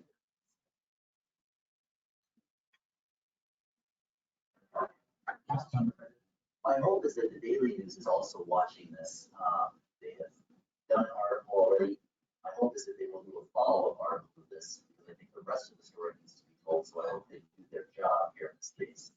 And then the other thing I just want the record to reflect that for the first time, I was not one of the 3 that was violating the rule. Some sort of thing. I wasn't me. Normally it is me. So I feel pretty good about that. So yes, for the first time it was nice not to be that.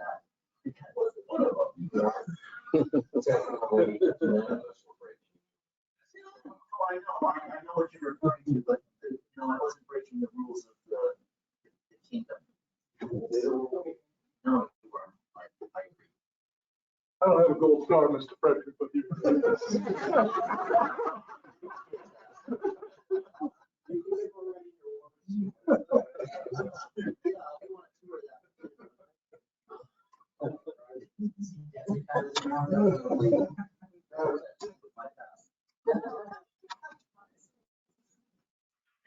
All right, any other further comments or? Okay. I've been silent listening to this quite a bit, because yes, I was the poster child. I'm just fine, I got big shoulders, I got ugly face, here. Blogs are very well written. Sound and everything. Yes, it was Mr. Plaza, Graham, and myself who were the ones that were brought in, ridiculed. And Harold too, I'm sorry, Harold too, I'm sorry. Because we made a decision within the party and defy our Gestapo edge and hires. And then one way they get back at us is to fly out something. Totally. Because when they came out with this stuff, common sense, stuff that they taught us when we were in preschool. Distance yourself, keep your hands to yourself, wash your hands if you don't feel good, stay home. Learn that in preschool. Our own government can't give a trash bottle to tell common sense to tell people that's how it is. We know that thunder down, but mask up, mask in. I think the government went totally wrong way on dealing with this. Hopefully we learn from it, so when round two or whatever comes around, we're more aware, more educated, and take care of ourselves. But the reason it happened was because we did it to help the people work in person, help no person responsible for coming in or not showing up to me. I too will be with my share to the thought, take this, basically this was just become. I get emotional sometimes, so I'm trying to watch my life. There's very well gesture that I want to give towards Olympia. And say, here's your pennies. Try to do this, but you can't break.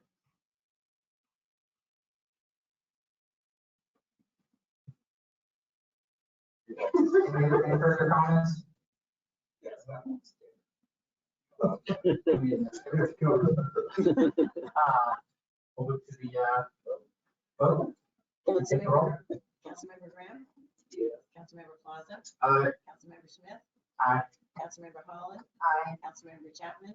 Aye. Councilmember Rounds? Aye. Councilmember Fredericks? Motion passes unanimously. Move on to action item H.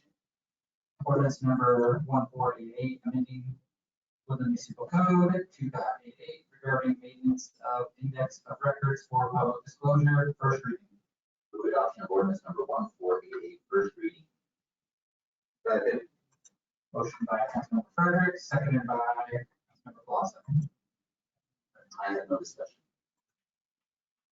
No discussion. Any further discussion? Seeing none. Take the roll. Councilmember Rounds? Aye. Councilmember Chapman? Aye. Councilmember Holland? Aye. Councilmember Fredericks?